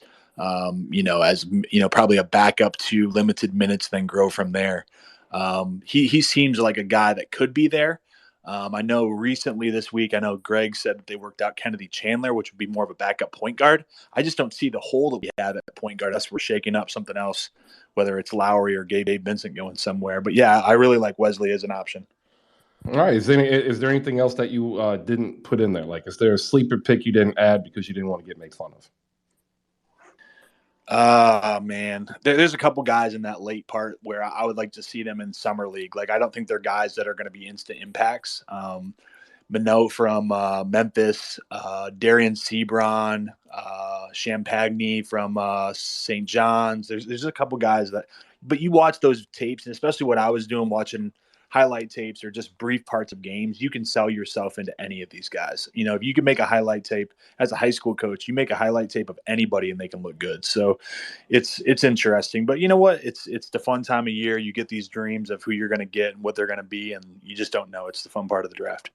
Yeah, I agree. I love it. This is why it's Christmas. And Tony, you can hop in here because now we can have the fun and you can poke holes and make fun of Shawn Rochester here if you want, both of 5 Reasons Sports, which you should go ahead and follow. And in fact, if you look up top at the tweet, it actually tells you 5 Reasons Sports. So, you know, shoot them both a follow. I think the only place that I want to poke fun at Shawn on this guy, I think he did an excellent job in this article, is just the non-inclusion of my favorite prospect in this draft, Bryce McGowens. I mean, where's Bryce, Shawn? Is it because he plays literally no defense? Is that why he's not on this list? Yeah, man, I had to cut some people out. I tried to stick mostly to Greg and Brady's list, but then I added in people that I thought were good fits and trying to keep it realistic. And I don't think McGowan's, I don't know. Your guess is as good as mine, man. It's a hard day for me. It's raining. It's 65 outside. Duncan Robinson might get traded. It's just tough times out here, man. I don't know if 55 is going to be with us tomorrow, so I'm just trying to cope. It's Go ahead, Tony. Tony, you get a phone call? I was just laughing because, you know, this Duncan Robinson love you got, Shawn, is scary. Can you hear me? Yeah, now we can. All hear right. you. It's tough for us to even take a first-round draft pick with the salary cap hit. It's more than likely we're doing all this research and looking into all these names. No reason at all. We will have a group of 5 or 6 undrafted guards that are all about 6'5" to 6'8", that are lengthy and rangy and can play defense. And names of that's probably what's coming for us. But you know, it's fun. I think Shawn came up here and told you just how developmental this entire draft is. And you've seen stories like Gary Payton II. You know, some guys get into the league, leave it, come back. Like, it's really important that you trust your organization to take the right kind of skill sets that offer production in a way that is realistic. I think a lot of teams just reach for guys because they have a vision of what they can do with them, as opposed to, you know, what the player is able and capable of doing. As scouting has gotten better and front offices have improved, those issues have turned down a little bit. You're seeing more and more developmental projects, especially in Miami. It's just a team that's kind of always on the edge of competition and needing to find guys that can be productive in certain roles and play their game. So what I'm saying is basically I really hope Sacramento has gotten better at drafting because I'm tired of seeing them ruin futures for young athletes. Oh, man. Question. Do you want Bryce McGowens because he looks like Plies Jr.? Oh, he would fit in, yes, for that reason alone. He would fit. I mean, you tell me in Miami strip club, you see Bryce McGowens walk in, they're going to automatically start thinking they're getting paid today. I like being really honest, though. I think Bryce McGowens is going to make somebody look really smart as long as the organization can commit that man to play defense, because he has the measurables and the ability. Like in the tournament, he can turn that on. He just doesn't like to. If you can get the player to commit to playing defense, everything else in his game is there, just like any of the other prospects inside of that, like 15 to 28, 15 to 30 range. Like, he's just as good as any other prospect through a 3-level ability. Of course, he needs to continue to extend his range to be more consistent, but he finishes in contact. He's an aggressive roller. He can pass out of the pick and roll. He can attack at mostly all the levels, right? All 3 levels. Seems like he has the tools to be an NBA talent. He fits inside of his frame. He has the measurables. It's just one of those things. Can you commit him to play defense? And if you can, I think he's going to make somebody look really smart. All right. He's definitely got the athleticism, but, you know, I think Shawn as a coach is going to tell you it's kind of hard to make players commit to defense. Yep. Go ahead, Shawn. Hey, Chris, I was just going to say real quick to get ahead of this. Speaking of defense, if PJ Tucker goes to the Philadelphia 76ers, I will be unfollowing you. I will be blocking you, and I will not listen to Hoop Spaces the rest of my life. I will tell people how poor the quality of the product is. I will not support any of your agenda. Just getting out ahead of that. It's not personal. I'm just letting you know. I'm making Gifted join pace and spaces. Like, I'm pulling all of your support. If they sign him to a 3-year, $30 million deal, I might stop listening to Hoop Spaces. The streets out here in Philadelphia are so dirty; they're not cleaned often. So I don't know how a sneakerhead like him is going to be able to survive. Like, his shoes are going to get so banged up. There's so many potholes out in the road and stuff. Like, I mean, I don't know. It's not safe. At 3 years and $10 million a year, 37, I don't think he's even caring. Like, I saw that and I just wanted to throw my phone. And I don't want to throw my phone that often, but damn. Damn, Chris. Hold on, What if Chris. 15 of the 30 isn't guaranteed, Chris? It's still 3 years, man. Chris, hold on, man. So you're telling me you want what? Like, you want more Danny Green? Now I'm kind of getting a little offended. No, I don't want PJ Tucker at all. Like, I don't want either. Honestly, it's not that I don't like PJ Tucker. I think he's great. I don't think he's what Philadelphia needs, and I think they don't know what they need, and that's why they're trying to get him. That's correct. We're gonna go down to Chris. We got Domo up here. I hope they don't do this because I don't want to get kicked out the pool party. It's one of the best group chats I've ever been a part of. So wink. Please don't kick me out. I'll just change my name. Chris, what's up? How you doing? What's up? First thing I want to address is Mr. Tony Schwartz there saying that teams are better at scouting and developing. I feel attacked as a Kings fan. That sounds like you're just waving your privilege all over me. I'm so sorry. That's oh man, I can't believe that you're letting me represent the Kings today. I just want to shout out to my son who was born yesterday. This is a good opportunity for everyone to go ahead and tag the FBI and report me for child neglect and endangerment for bringing a child into this world as a Kings fan. That's number 2. Number 3. Give that man a point, Chris. Number 3 is please pray for me because I have to do this draft day as a Kings fan sober. It is very tough. These are always like the best or worst days ever for us. Like, that's it. This is our playoffs since we can't have real ones, and so we are either going to have a great day today or we're going to have this horrible day. And I don't know anyone who actually does this sober. So I don't think I've done this sober since 2010.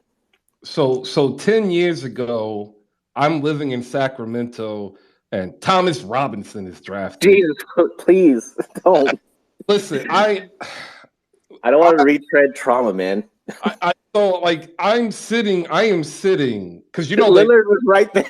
Yeah, the Kings have they have a draft party, and they don't ever even advertise about the draft party because they just don't want fans showing up. Right, Chris, you can vouch for this. You can tell. I was there. Okay, I was going to go to the draft party at the time. I did not live in Sacramento. I was going to go to the draft party, but I thought better of it because I just knew in my heart something bad was going to happen, and then I would catch a dime piece, and that would be it. So, did you guys know that Georgios Papagiannis is colloquially referred to as Big Papa, or also known as Big George? I had no idea. Did you also know he's leading the EuroLeague in blocks and steals, and he's like an offensive or a defensive juggernaut in the EuroLeague apparently. Oh, he's killing it over there. He looks like European preset number 2. Yeah, I know, but he's got his defense cranked to 99 or something. I don't know. So 10 years ago, the Kings were wanting, for whatever reason, Michael Kidd-Gilchrist, right? Every fan was talking MKG. We need to get MKG. They also said Damian Lillard, and I think they also said Harrison Barnes, and a couple even said Jeremy Lamb. Anyway, Thomas Robinson. We got all those guys now. He didn't work out for them. We got him now. We got Jeremy Lamb. We got Harrison Barnes. And so they drafted him. So you know how these parties people are talking, and there's this buzz and excitement, and then with the 5th selection, the Sacramento Kings select Thomas Robinson, University of Kansas. Not a single person clapped. The entire party of some 1,000 people were just what? and it was just pure mayhem because people just started yelling, kicking, cursing, crying. And Thomas Robinson had none of it. He wanted none of it. So they fly him out, and like it was so bad when he gets it because all the teams do the welcoming thing that he literally was fighting back tears, and I felt so bad for him, man. That's my kid. That poor guy. Like everyone, he did not deserve that. Like he was drafted too high, yes, but it's not his fault.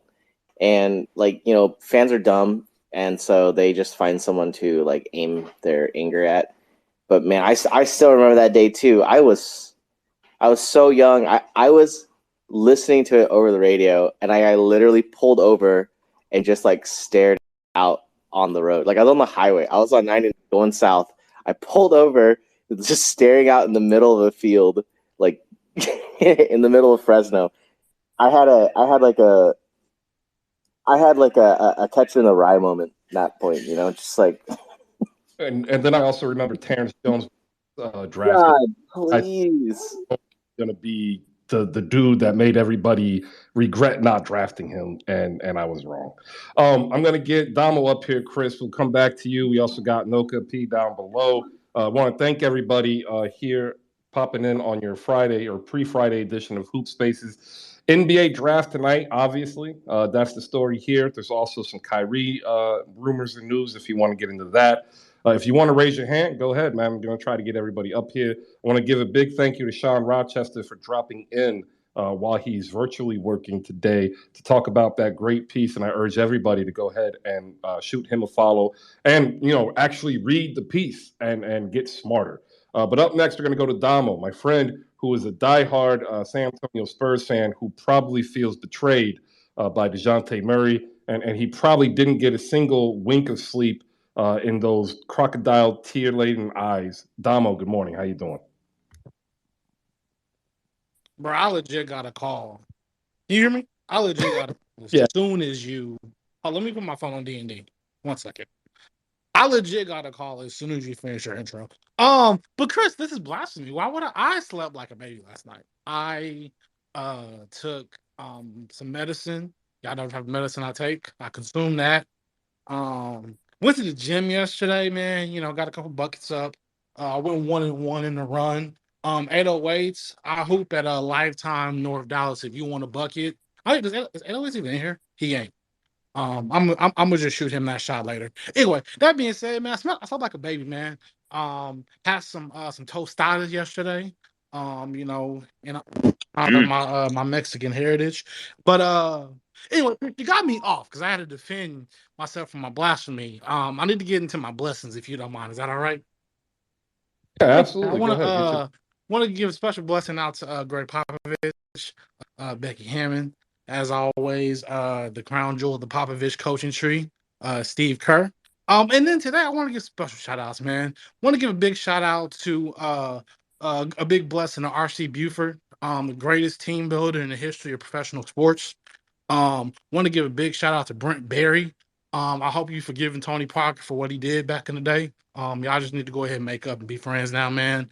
Want to give also a big shout out to my Brian Wright, God bless him, and my personal favorite today, man. In honor of the NBA draft, I want to give a blessing to the greatest scout in NBA history, Sam Presti.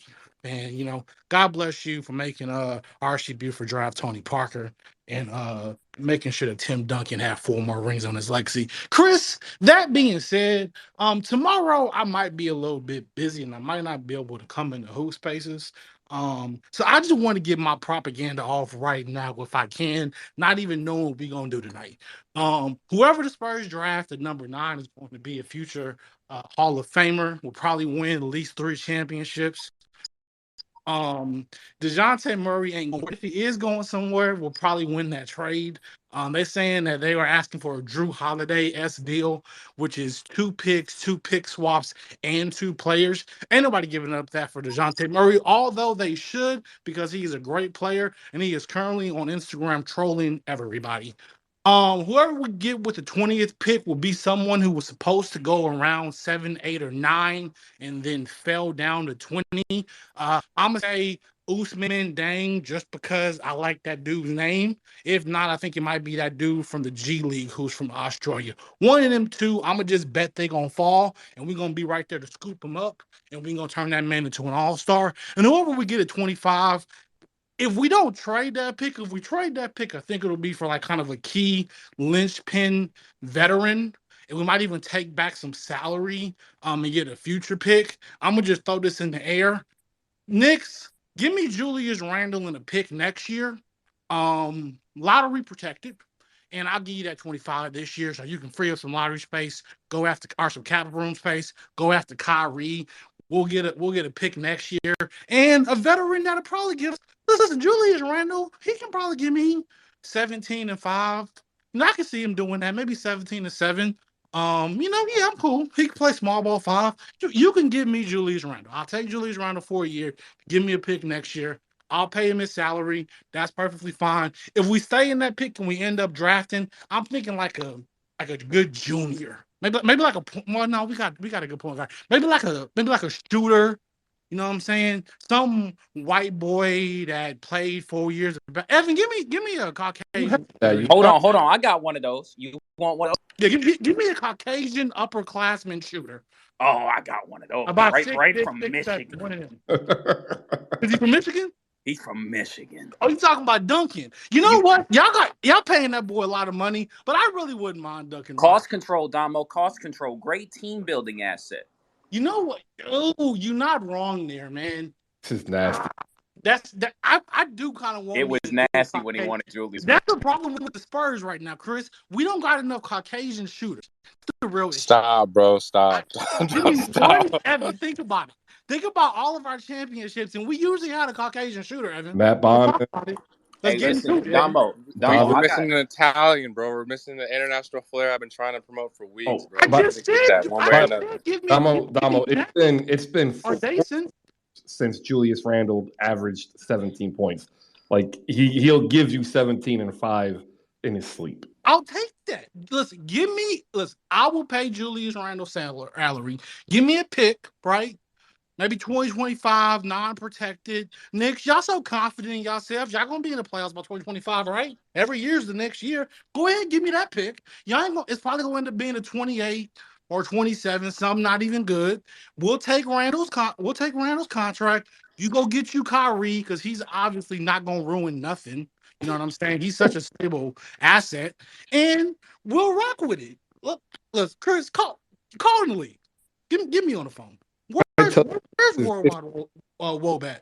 Somebody text Woj. Let's figure out what's going on. This is what happens when the best player on your team just wakes up one day and says, "I want out." Ladies and gentlemen, Domo survived the Kawhi debacle. DeJounte Murray is not moving the needle worth the motherfucker. I'm a 5-time champion. This team has more championships than losing seasons in my lifetime. You cannot say a thing to me. There you go. Let me bring in No Cap up here. No Cap, what's up, man? How you doing? I'm doing all right. I just wanted to ask, I think I asked Evan a couple of weeks ago about Jalen Williams from Arkansas. I just wanted to ask, does he know anything or any projections what team is honing in on him? And congratulations to the guy that just had a baby yesterday as well. That's Chris. Didn't he move? Didn't he transfer to Santa Clara? No, Jalen Williams from Arkansas. Okay. Yeah, there's 2 of them.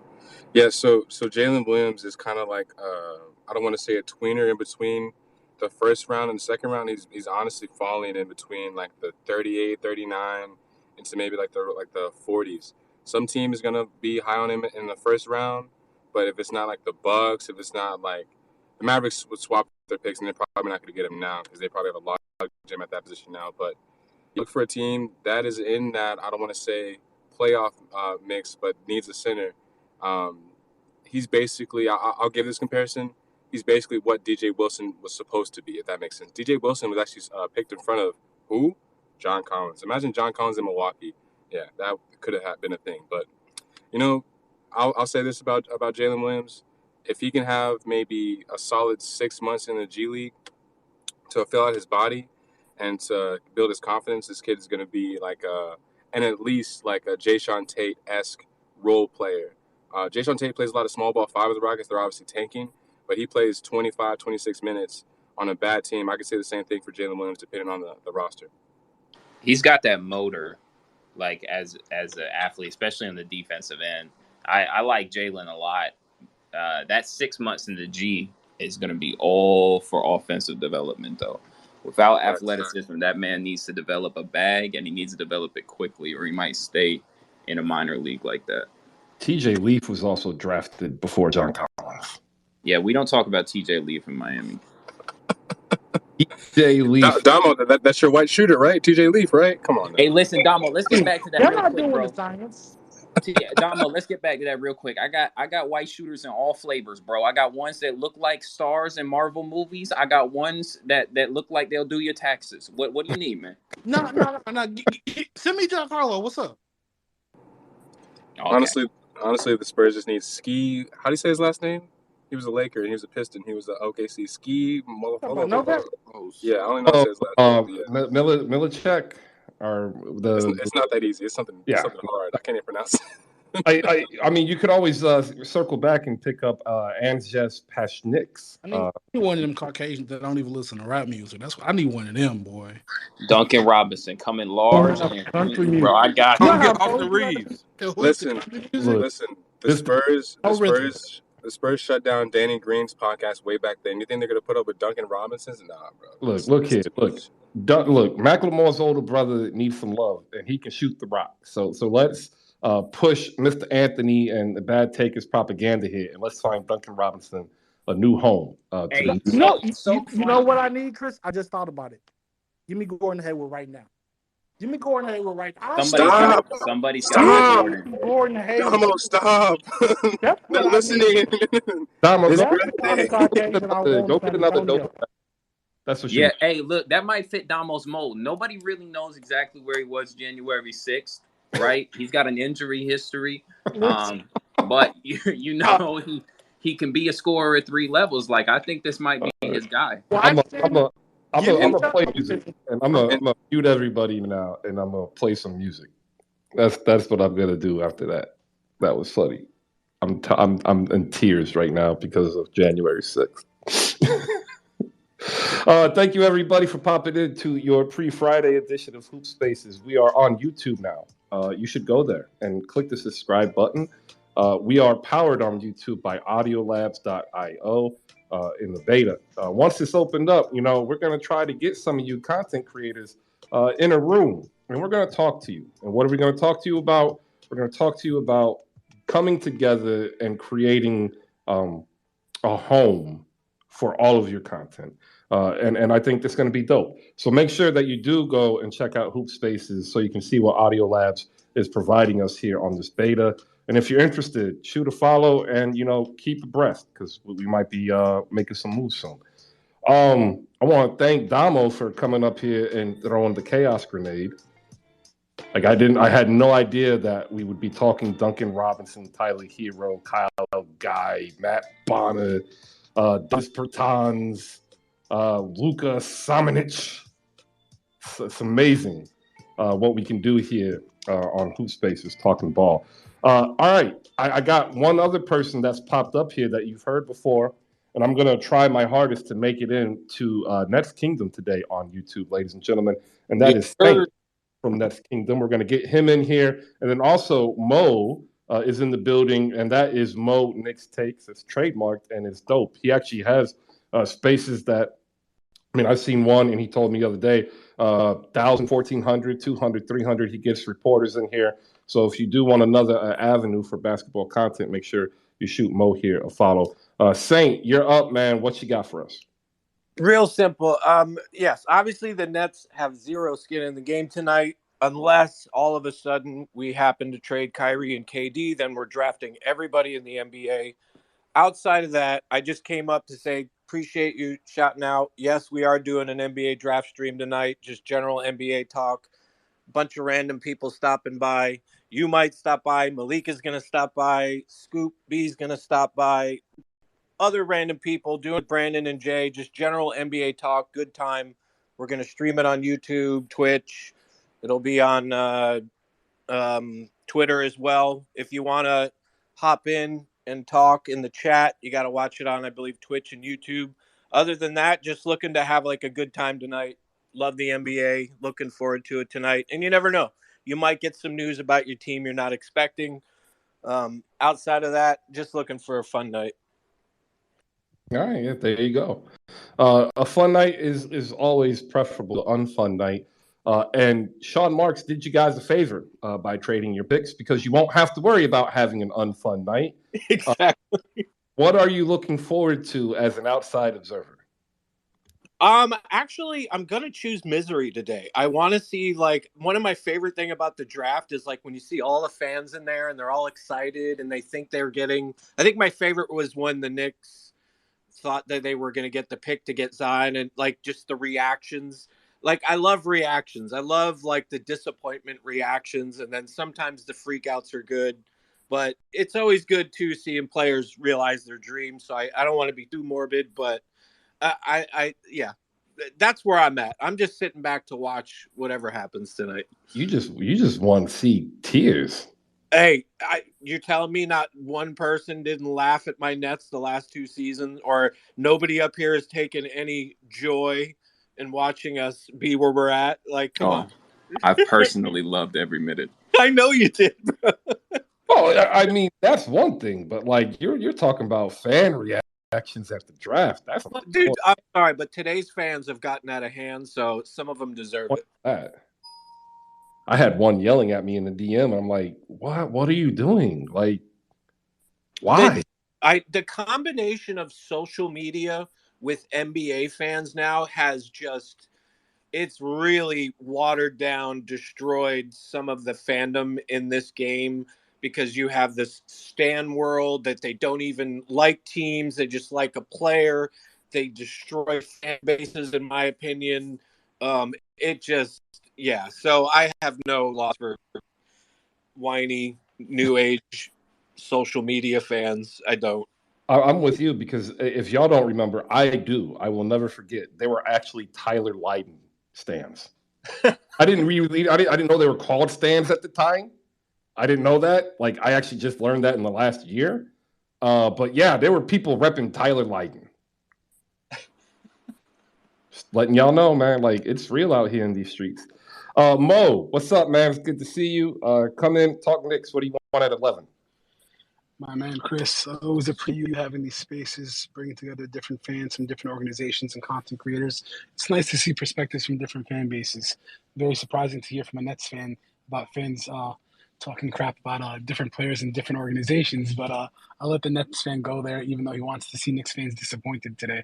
But I'll let him go. Shout out to Evan as well. Evan, we had a couple of talks, man, out in February about San Antonio and DeJounte, man.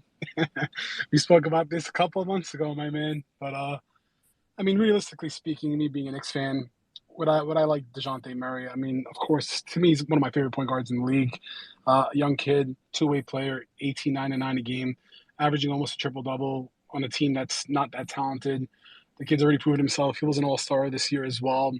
He's a long guard, can defend the ball, can play with anyone else in the backcourt. Needs to improve a little bit with his attitude. But the situation where he's in now, we're a very conservative team. I feel like he wants to be in a more open area. I don't know if New York would be good for him for that. Maybe get him too much into that outdoor lifestyle, but hopefully it could be something good.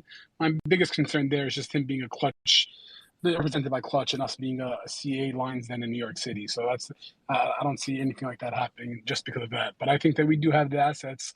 We do have the players. We do have the picks to be able to make that trade. And Knicks fans are all ready to throw down for Jaden Ivey. They want to give 2 young players. They want to give 2, 3 multiple picks. I would offer a better package to get DeJounte Murray. I'd give them 1 or 2 young players. I'd give them 2, 3 picks. I think that's the perfect player to be in New York City to play alongside RJ Barrett for the next 5 to 7 years. And he's on probably the most friendliest and best NBA contract in the league. And a lot of people forget about that. So I think he's the absolute perfect fit in New York, especially alongside RJ Barrett. But again, agencies to me decide where players go nowadays and not the teams. I feel like it's a big thing, especially for star players. And being a clutch player now and not a part of CAA, to me, something very big. But we've seen multiple reports about Sacramento. I think the situation with Jeremy Grant going to Portland for absolutely nothing. shows that Detroit is willing to have that $47 million in cap space available for DeAndre Ayton. So they might not be like interested in moving back down to 4. I know plenty of other teams are interested in moving down. I had Sean Cunningham, the reporter from Sacramento last night, talk with us in the space saying that they want to win out and they want to make it to the playoffs. It's been, 16 years since they've been in the playoffs, and you just feel a situation where McNair and Wilcox would probably be fired at the end of the season if Sacramento doesn't do what they can to make it to the play-in. So I don't know, man. For me as a Knicks fan, I don't want to take a pick at 11. I've been talking about it since February. I mean, I personally said that in my eyes, it was like a 95% chance that the Knicks do not pick at 11. It's either they try to do whatever they can to move up into the draft, and if they're not capable of doing it, they would move back to get future assets. I just don't see them taking another player at 11 while having 8 young assets on this team under the age of 24, and they're already not playing all of them. So there's not one person at 11 to me that's better than any of the young talent that we have on this team that hasn't been getting playing time, if you know what I mean, Chris. Totally get it, and I do. Appreciate you stopping by. I'm going to get you back in here. I want to give some news. Shout out to Dany D. Per the herd, Callan Cowherd. Celtics at the top of the Bradley Beal sweepstakes. What do y'all think? Open to anybody. Wait, what? Repeat that? Celtics at the top of the Bradley Beal sweepstakes per the herd with Colin Cowherd. I'm not buying that. I don't think I can that's see that. Well, you're gonna have to trade Jaylen Brown, bro, and Jaylen Brown was literally the Batman to Jason Tatum's Robin, which it was supposed to be vice versa, bro. You can't do that. And Bradley Beal can literally lower the floor for them. In all honesty, from that team. So I think it's crazy too. That's just me. What do you got, Domo? Real quick. What'd you say, me? Yeah, you had your Sorry, my bad. Yeah. If you're giving up Jaylen Brown, that's an idiotic move. If like I'm thinking like contract wise, if you basically like put together Marcus Smart, maybe Derek White's contract, or another one, I feel like you might be able to make it make sense money wise. But you need like a facilitator, like not like another. Yeah, I hate that move. That's a really bad move. But I think for them, if you're the Celtics, you're trying to convince yourself that you need a ball handler that can attack. Right? Is Brown still a ball handler? I mean, he's a ball handler, but like, he's a scorer. You need like Mike Conley, low key, in my opinion. Yeah, I mean, I'm with that too, Domo. I agree with Anthony that they need a ball handler, and it showed on in the finals that they needed someone to handle the ball and to like start the offense for the team. I just don't see Bradley Beal going to Boston. I see a more like scenario that fits for him. Maybe Philadelphia. I know they're trying to move on from Tobias Harris and Thibault, and Tobias's contract is a heavy contract. But if they're able to move those contracts around and give Beal a deal, and with Harden to see how healthy he is, maybe they want to give Harden a shortened contract on the max, probably 2 to 3 years with the team option in the 3rd year to see how healthy he is. The Wizards don't want Tobias. They've already shot him down. No, I see that. I'm just saying that if they can move Tobias to a different team, it doesn't have to be Washington. It doesn't have to be a sign and trade. It could be. I see what you mean. Yeah, I was just saying. I thought I heard. Tobias is a contract match for the sign and trade. No, not that much money. Well, yeah, no. I know the Sixers reached out by the trade deadline in the season, and they were summarily just so. We got 12:33, and we got a lot of hands, but we also have this, ladies and gentlemen. That's right. 12:33. I want to thank everybody for popping into Hoop Spaces today. Your NBA draft, Hoop Spaces, pre-Friday, pre-weekend, whatever you want to call it. It doesn't matter because today is Christmas, and we have Christmas trivia for you. That's right. And when I mean Christmas trivia, I don't mean Christmas because I rarely even participate. But in 1965, we started keeping records. How many Rookie of the Year winners have come from outside the top 10 picks since 1965? That is your question. There are 4. Who wants the first crack? You say how many or name them? There's 4. Who wants the first crack? Give me one. Malcolm Brogdon. I'm trying to think back. Can you repeat the question, please? Since 1965, how many Rookie of the Year winners came outside the top 10? Michael Carter Williams. There's Yep.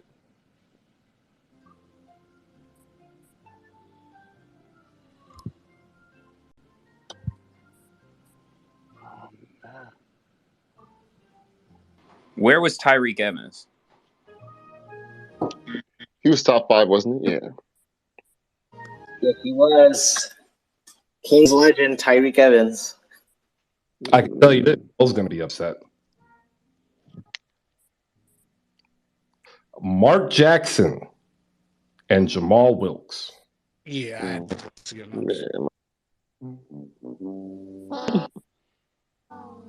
Shout out to Hoop Spaces Ryan for the trivia question. And yes, NBA trivia is coming more permanent as we enter the offseason as part of our content expansion. We also get to look forward to So You Think You're a GM with Reese Rebel 31. That is the handle. That is our girl Nat. And also, Benchwarmers will be making a return for those who don't know. If you like First Take, we have that for you. But we have it in a better format, and it's called Benchwarmers. You're going to love it. We're going to give you some preset topics. You're going to bring your own topics, and then you're going to yell at each other, and then you're going to get voted off the island, right? Just like Survivor. You're going to have an absolute blast with it, and I'm going to make fun of you. Peace out to Mr. Anthony and the Bad Takers as he gets ready to rule the draft for the Miami Heat. Up next, though, we got some more basketball talk with Adam, Chris, CJ, Jay the Wakandan Tech Support, Mo, Saint, Evan, Domo, and of course the Pickup Card Game, which you can find at slamgoods.com. All right, we'll go to Jay the Wakanda Tech Support because he has his hand up. We'll clear that out, and then we'll say what's up to the good people, and we'll really get into picking who's going to go, 1, 2, 3, 4, and 5. Go ahead, Jay. What's up? Yeah, what's the better accomplishment or the harder accomplishment? LeBron getting Kyrie to finals or Kevin Garnett winning a chip as his coach? I could give you one even better. Okay. The hardest thing that I've ever seen, right, in the NBA in this terms of this question is the moment that LeBron James said, I'm going to take Anthony Davis, Carmelo Anthony, Rajon Rondo, Austin Reeves, Avery Bradley to the playoffs. Like, the moment they made all those moves and you saw that roster, like, who among us thought that was a championship contender? The fact that he was able to even get them to 30-plus wins with Anthony Davis missing the majority of the season, with Russell Westbrook and the cast of nobodies, that was hilarious. Like, imagine if LeBron wasn't on that squad. How many wins do you think he has, or the Lakers have? 12? Well, if you take them off and they don't get to replace them, yeah, 12 is a fair number. If you replace his salary with like 2 competent wings, they might win 37, 38 games. Yeah, because Russell Westbrook was the best Laker last year. He was, and the most consistent. Yeah. They don't like to hear that. I got yelled at by Lakers fans. It's true, though. Yeah, they're a sensitive bunch right now. It's okay. We should give them positivity and hugs. We should give them trade packages where LeBron goes back to Cleveland and AD goes to the Spurs. We should just continue bashing them. I'll tell you, it's not light skin. I think we should continue bashing them, man. I mean, I think it feels great for all of the NBA teams to see the Lakers failing this past year. I mean, after everything that they've done, being able to make whatever moves that they want to do, forming a team where they thought would be something great and not making the playoffs, I think it's absolutely amazing. And I feel like every other team in the league loves it. I absolutely love it. I do. And like, for the longest time, there was no fan base that you could compare them to. Unfortunately, though, I think we've got a few now that we can compare to.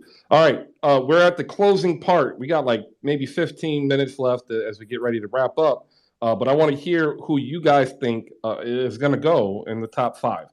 Do you think it's going to go chalk with Jabari, Chet, Paolo, Jaden Ivey, and Keegan Murray?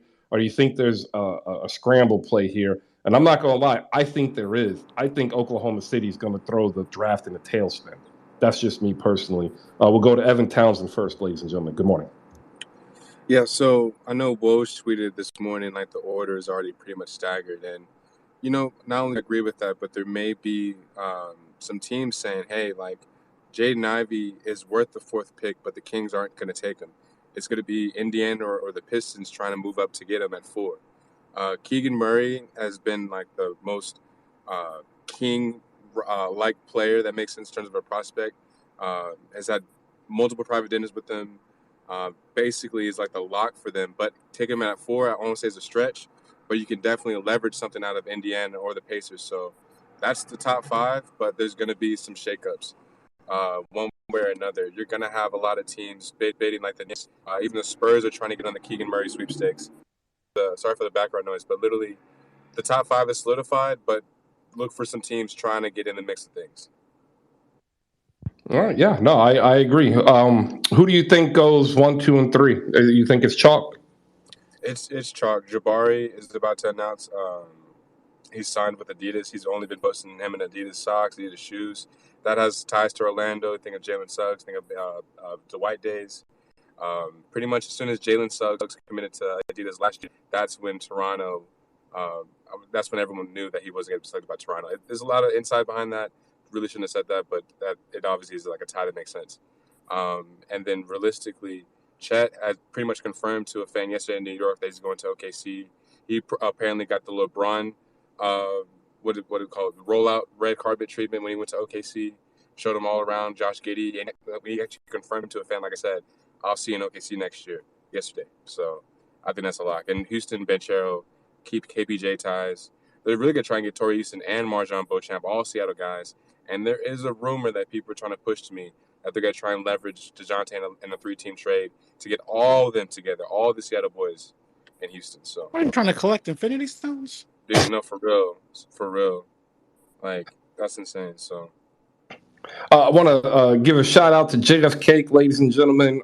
Shot me a photo receiving his 2 copies of the pickup card game over at slamgoods.com. And he is ready for the draft, and so could you. You could be ready for the draft with the pickup card game. You could actually have it open and ready to play if you go and buy it now and actually in a time machine to give yourself an additional 5 days for shipping. But that is something that you absolutely want to do.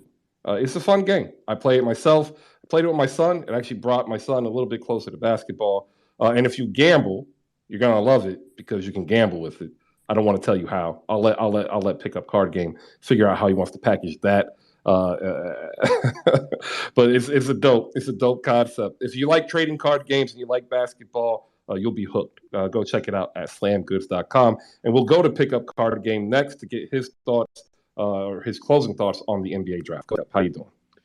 Hey, Chris, appreciate you, man. And yes, it is. It's a dice game as well. So with dice come gambling and probability and odds. So we don't promote that, but hey, I mean, it is what it is. In terms of a draft tonight, number one, respects to you, Evan. You've been doing some great work this past few weeks, man. I've been hearing your stuff on Spaces, and you have a great view on basketball. And so shouts to you, man, the work you're doing. It's definitely appreciated. Yeah, I mean, I think the top 3 is set. I hope we do see some trades. I think that's going to be the big story tonight. A bunch of different teams making moves to move up to get vets. So that's what I'm most intrigued by tonight. But otherwise, man, the Knicks. I've learned not to get my hopes up about Knicks draft picks. And so I'm just going to be at home today. And as Domo says, with my medicine, enjoying what should be a fun night. Thanks, Chris. All right. I think it is going to be a fun night, unless you are a New York Knicks fan. Like, I think the only team that's worried that it's not going to be a fun night is the New York Knicks, because they have a player in RJ Barrett who's about to probably prove the haters wrong and get that rookie max averaging 25 and 3, and they need another player to put next to him to develop a great 1-2 combo. And I think they're going to try everything they can to get to number 4, to get Jaden Ivey. And I kind of hope they get it. I really do. I want to see New York better than what they've been. I think it's good for basketball, just like the Lakers being bad. It's good. I like that.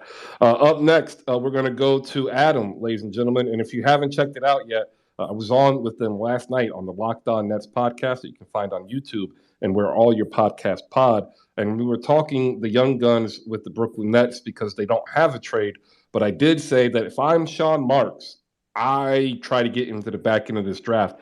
Now I'm going to go ahead and say this. If Kyrie Irving really wants out, maybe if I'm Sean Marks, I start seeing what I can get for Kyrie Irving as a player and a potential pick. Adam, your thoughts, and then after you, we'll go to Saint, because I know this is going to be right up his alley because he's already laughing.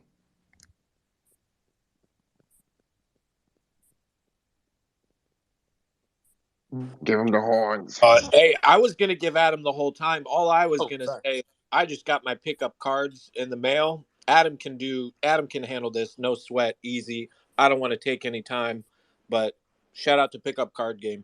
Another satisfied customer. Appreciate you saying.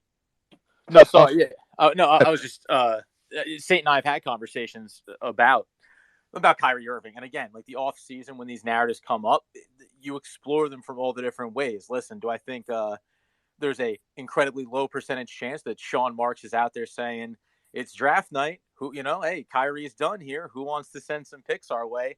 It would certainly make for something more exciting. But I mean, for the most part, I'd like to see them do, as you and I discussed, Chris, get maybe back in the back in the second round if they think that there's a target there. There is some relief to not having to see what the Nets do in this first round with everything else that's gone on. You can kind of cast your eye a little bit further down the road, but just some of the ties, I think, to the draft and decisions that these teams are making is something that we also talked about coming out of the finals. You were hearing about before, Boston, the interest in Beal, that seems to go against what had been reported from Brad Stevens and how they want to handle the growth of that franchise.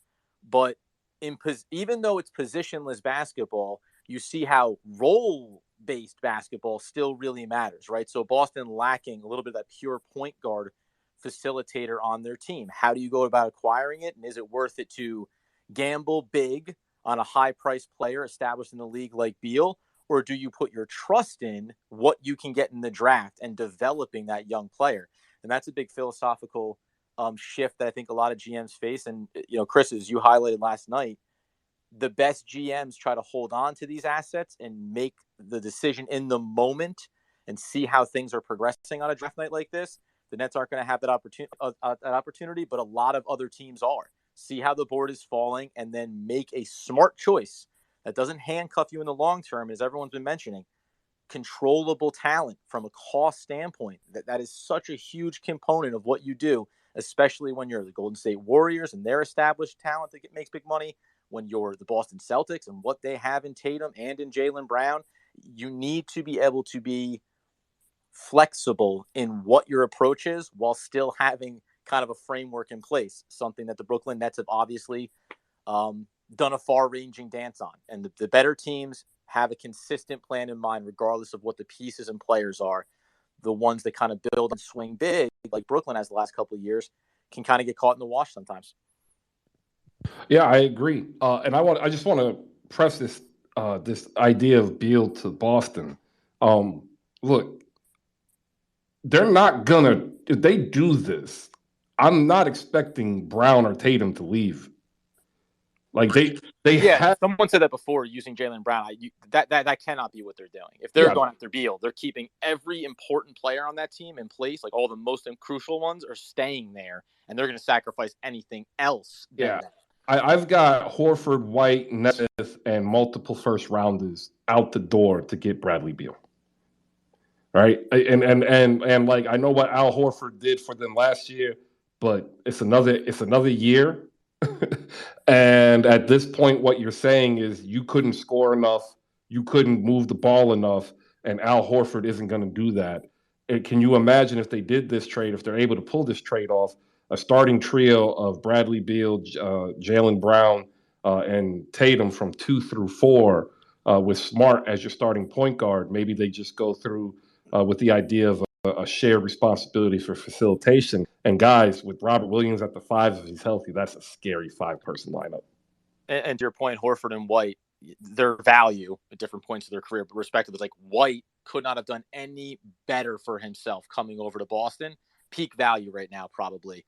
Horford, the cliff is somewhere, surprisingly fountain of youth, but that's going to come too. So you're trying to maximize what you have currently on the roster that probably isn't going to hold the same value at any point going forward.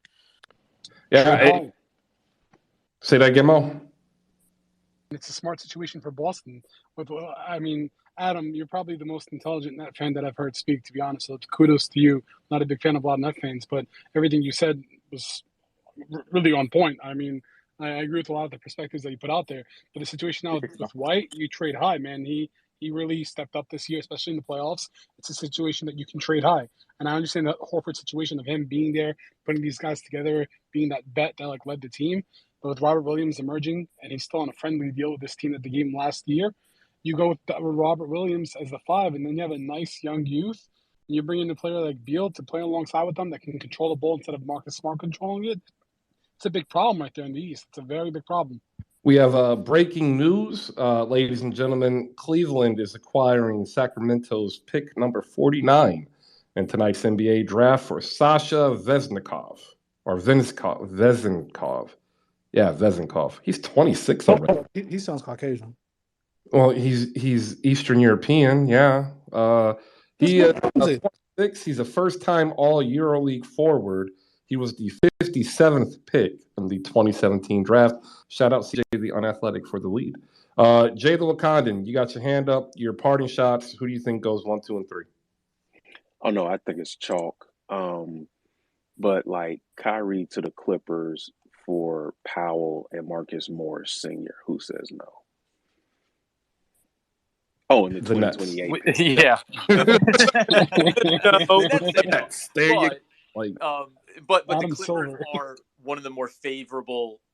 If we're in that discussion, the Clippers are the team that would make the most sense from the options you would have from players that you could send back to the Brooklyn Nets to make it enticing. But not that one. Not that deal. Well, here's a hilarious, what if San Antonio. Well, for what? What do you mean? The difference there would be that now if you're talking about wanting the max dollars, but San Antonio is one of those teams that can obviously offer as much money on the open market to Kyrie Irving, and that opens up that hold him until December and then flip him, and they get to dominate the asset return there. Now, if it's the max contract signed in trade, you want to go down that road, listen, you want to talk about DeJounte Murray wanting to change the scenery, we can start to have a conversation. Wait a minute. I'm sorry. If Kyrie gets traded to San Antonio, he retires before he can have the press conference. Yes. Wait. Hold. Do you all think Greg Popovich and everything he stands for would accept a Kyrie? What? Pop would no. Wait. Well, one, he's already coached them before, and he said he's one of the most talented players he's ever coached. I bet few things in this world. I do not think Greg Popovich. He and DeJounte Murray allegedly got into. What am I saying? Got into it. There was strife between Pop and DeJounte Murray for like 2 weeks because DeJounte did not want to get vaccinated. Do you think Pop would take Kyrie Irving? No, I don't think he would, but I don't think the San Antonio Spurs would turn down the ability to, as Adam put, dominate a trade market where they can improve their team on a rebuild since their best player wants out. DeJounte Murray, Yako's not doing this. He hasn't requested a trade. He doesn't need to. Like, if there isn't anything there, like, his people step up and say there's nothing there, and I have yet to see any of his people step up and say there's nothing there. And not only that, this is the summer for DeJounte to force himself out because he has 2 years left on his deal with a nuclear CBA winner next offseason coming up. So if he's going to bust a move, this is the summer to do it. Right, get where you want to be able to get that max dollars in a couple of seasons. Man, it's funny how the money just ruins everything. We've got 5 minutes left before I get ready to shut down. I want to give a final round of shout-outs down below. If you are to gambling, however, there is somebody that you should probably follow in here, and he's the host of BetX on the MSG networks. That is Jeff J Says. That is the handle. If you are also into pop culture, and if you like power, the dude has the best show. It's called Power After Hours, I believe, right? Yeah.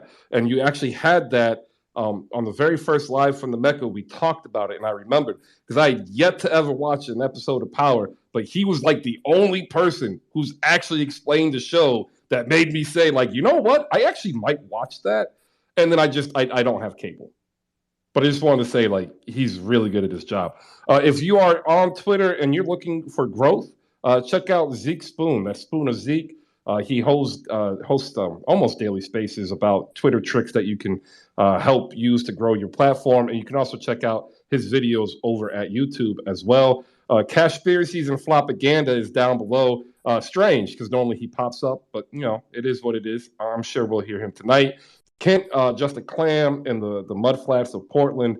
I can't wait to see what happens to Portland and talk with you tomorrow because I think Portland is going to pull it off and retool around Dame, and they'll probably have the same ending, which is, you know, 7-8 seed. But hey, you make the playoffs, right? Rolo and Jose, 2 of the 3 hosts of 77 Spaces. Jazz, the Scissor Sister, aka Scammer Sultan, is the 3rd. Check them out if you want some Mavs content. And finally, to Viral Nico, one of the most ardent supporters that we have here on Hoop Spaces. He found us here on day 1. He retweets almost every content creator every day, all the time. He gives people positive praise and motivation. He picks them up when they're grinding and they're tired, and we really all appreciate that, Viral. That's a shout out from me to you personally. Thank you for what you do for the community. With that, I'm going to go ahead and let open mic. If you got something you want to add before we get ready to close out, now's the time, everybody on stage. Chris, I want to ask you, what do you think the top 5 is going to look like? You're asking all of us, but I'm not hearing it from you. I think there's a trade. I think Houston moves up to 1 because I think there are people calling Oklahoma City right now to try to get to number 2 to get Paolo Banchero, and I don't think it's locked into Houston. And until I see it, like that is where I'm at. I think Oklahoma City is poised to just blow everything up. I could see a trade where they end up falling back to 4 and still get Chet Holmgren because somebody really wants either Paolo Banchero or Jaden Ivey. I could see them dropping all the way out of the top 10 as well. Like it's crazy. And I know this whole link between Chet and Oklahoma City is real, but the thing that Sam Presti always does is he chooses the team ahead of the player every day, twice on Sunday. So if there's if there's a deal that hits his desk that he says, this makes my team more competitive for a longer period of time, which is my sole job as the GM, I'm telling you, he will think it over. And he might pull the trigger and shock the league. If he doesn't do that, I think it goes Jabari, Chet, Paolo, Keegan, then Jaden. And I think Detroit holds the keys, and I think Detroit will be a far easier trade partner for New York. Yes. I'm the Knicks. I am hoping that the Sacramento Kings select Keegan Murray, because then from 11 to 5, you're talking about a couple of young players who are cheap, the 11th pick, the Dallas pick, and another pick, and you go get your guy to put next to RJ Barrett. That is another move that I can see happening. Other than that, Charlotte holds the keys to the rest of the draft. Once we get past 5, I'm not high on Portland. Portland's trying to get OG and Anunoby. If they don't get him, I don't think they trade it.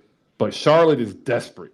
They've got the 13th and the 15th pick. They are trying to shed Gordon Hayward's salary, and that's who I'm probably going to watch leading up to the draft. There you go. Yeah, that's what I wanted to say because I didn't hear anyone say it, and you just brought it up. I agree with you. And being a Knicks fan as well, I can see a scenario where Keegan Murray and Vivek if Vivek and Sacramento actually want to take Keegan Murray, I can see a situation where the Knicks can make a move with Detroit. And then to me, a player that can hop into the top 5 if those trades don't work, I could see a potential chance where a team takes a risk on Shaedon Sharpe. I mean, I understand that people think that, he hasn't shown much. They haven't seen him play in a while. There's a big question mark on him. He can drop to 10 or 11, or he can end up in the top 5. I still think based off what I've watched from him in high school, the type of player that he is, I think he's the second best offensively talented player in this draft, and he's a phenomenal scorer. So I wouldn't be surprised if some trades didn't go down. But I agree with the trade that you said. I am on the same exact path as you. If some of those trades don't go down, I wouldn't be surprised to see Sharpe fall with 5 or 6. I really wouldn't be surprised. All right. I got 12:59. That's it, ladies and gentlemen. It's time to get out of here. The music is playing. It's almost 1 o'clock. Another 3-hour show, 2:19. I'm going to lose track sooner or later. I want to thank everybody who popped in here and shared their thoughts, their beliefs on the NBA draft. Shawn Rochester, Tony Schwartz, 5 Reasons Sports, Adam from Locked On Nets here, Sam from Nets Kingdom, Jay the Wakandan tech support. The pickup card game you can find at slamgoods.com. Make sure you pick up your first edition now while you still actually have a chance. CJ, the Unathletic Pod, is going to drop his NBA draft reactions tomorrow. Mo here, you got to shoot a follow, is definitely going to be talking up Knicks. Check out Cedric D. Shine and Shawn with the W live from the Mecca. Evan Townsend at Project Spurs. Too many names. I got to get out of here. Peace out. See you later. Bye.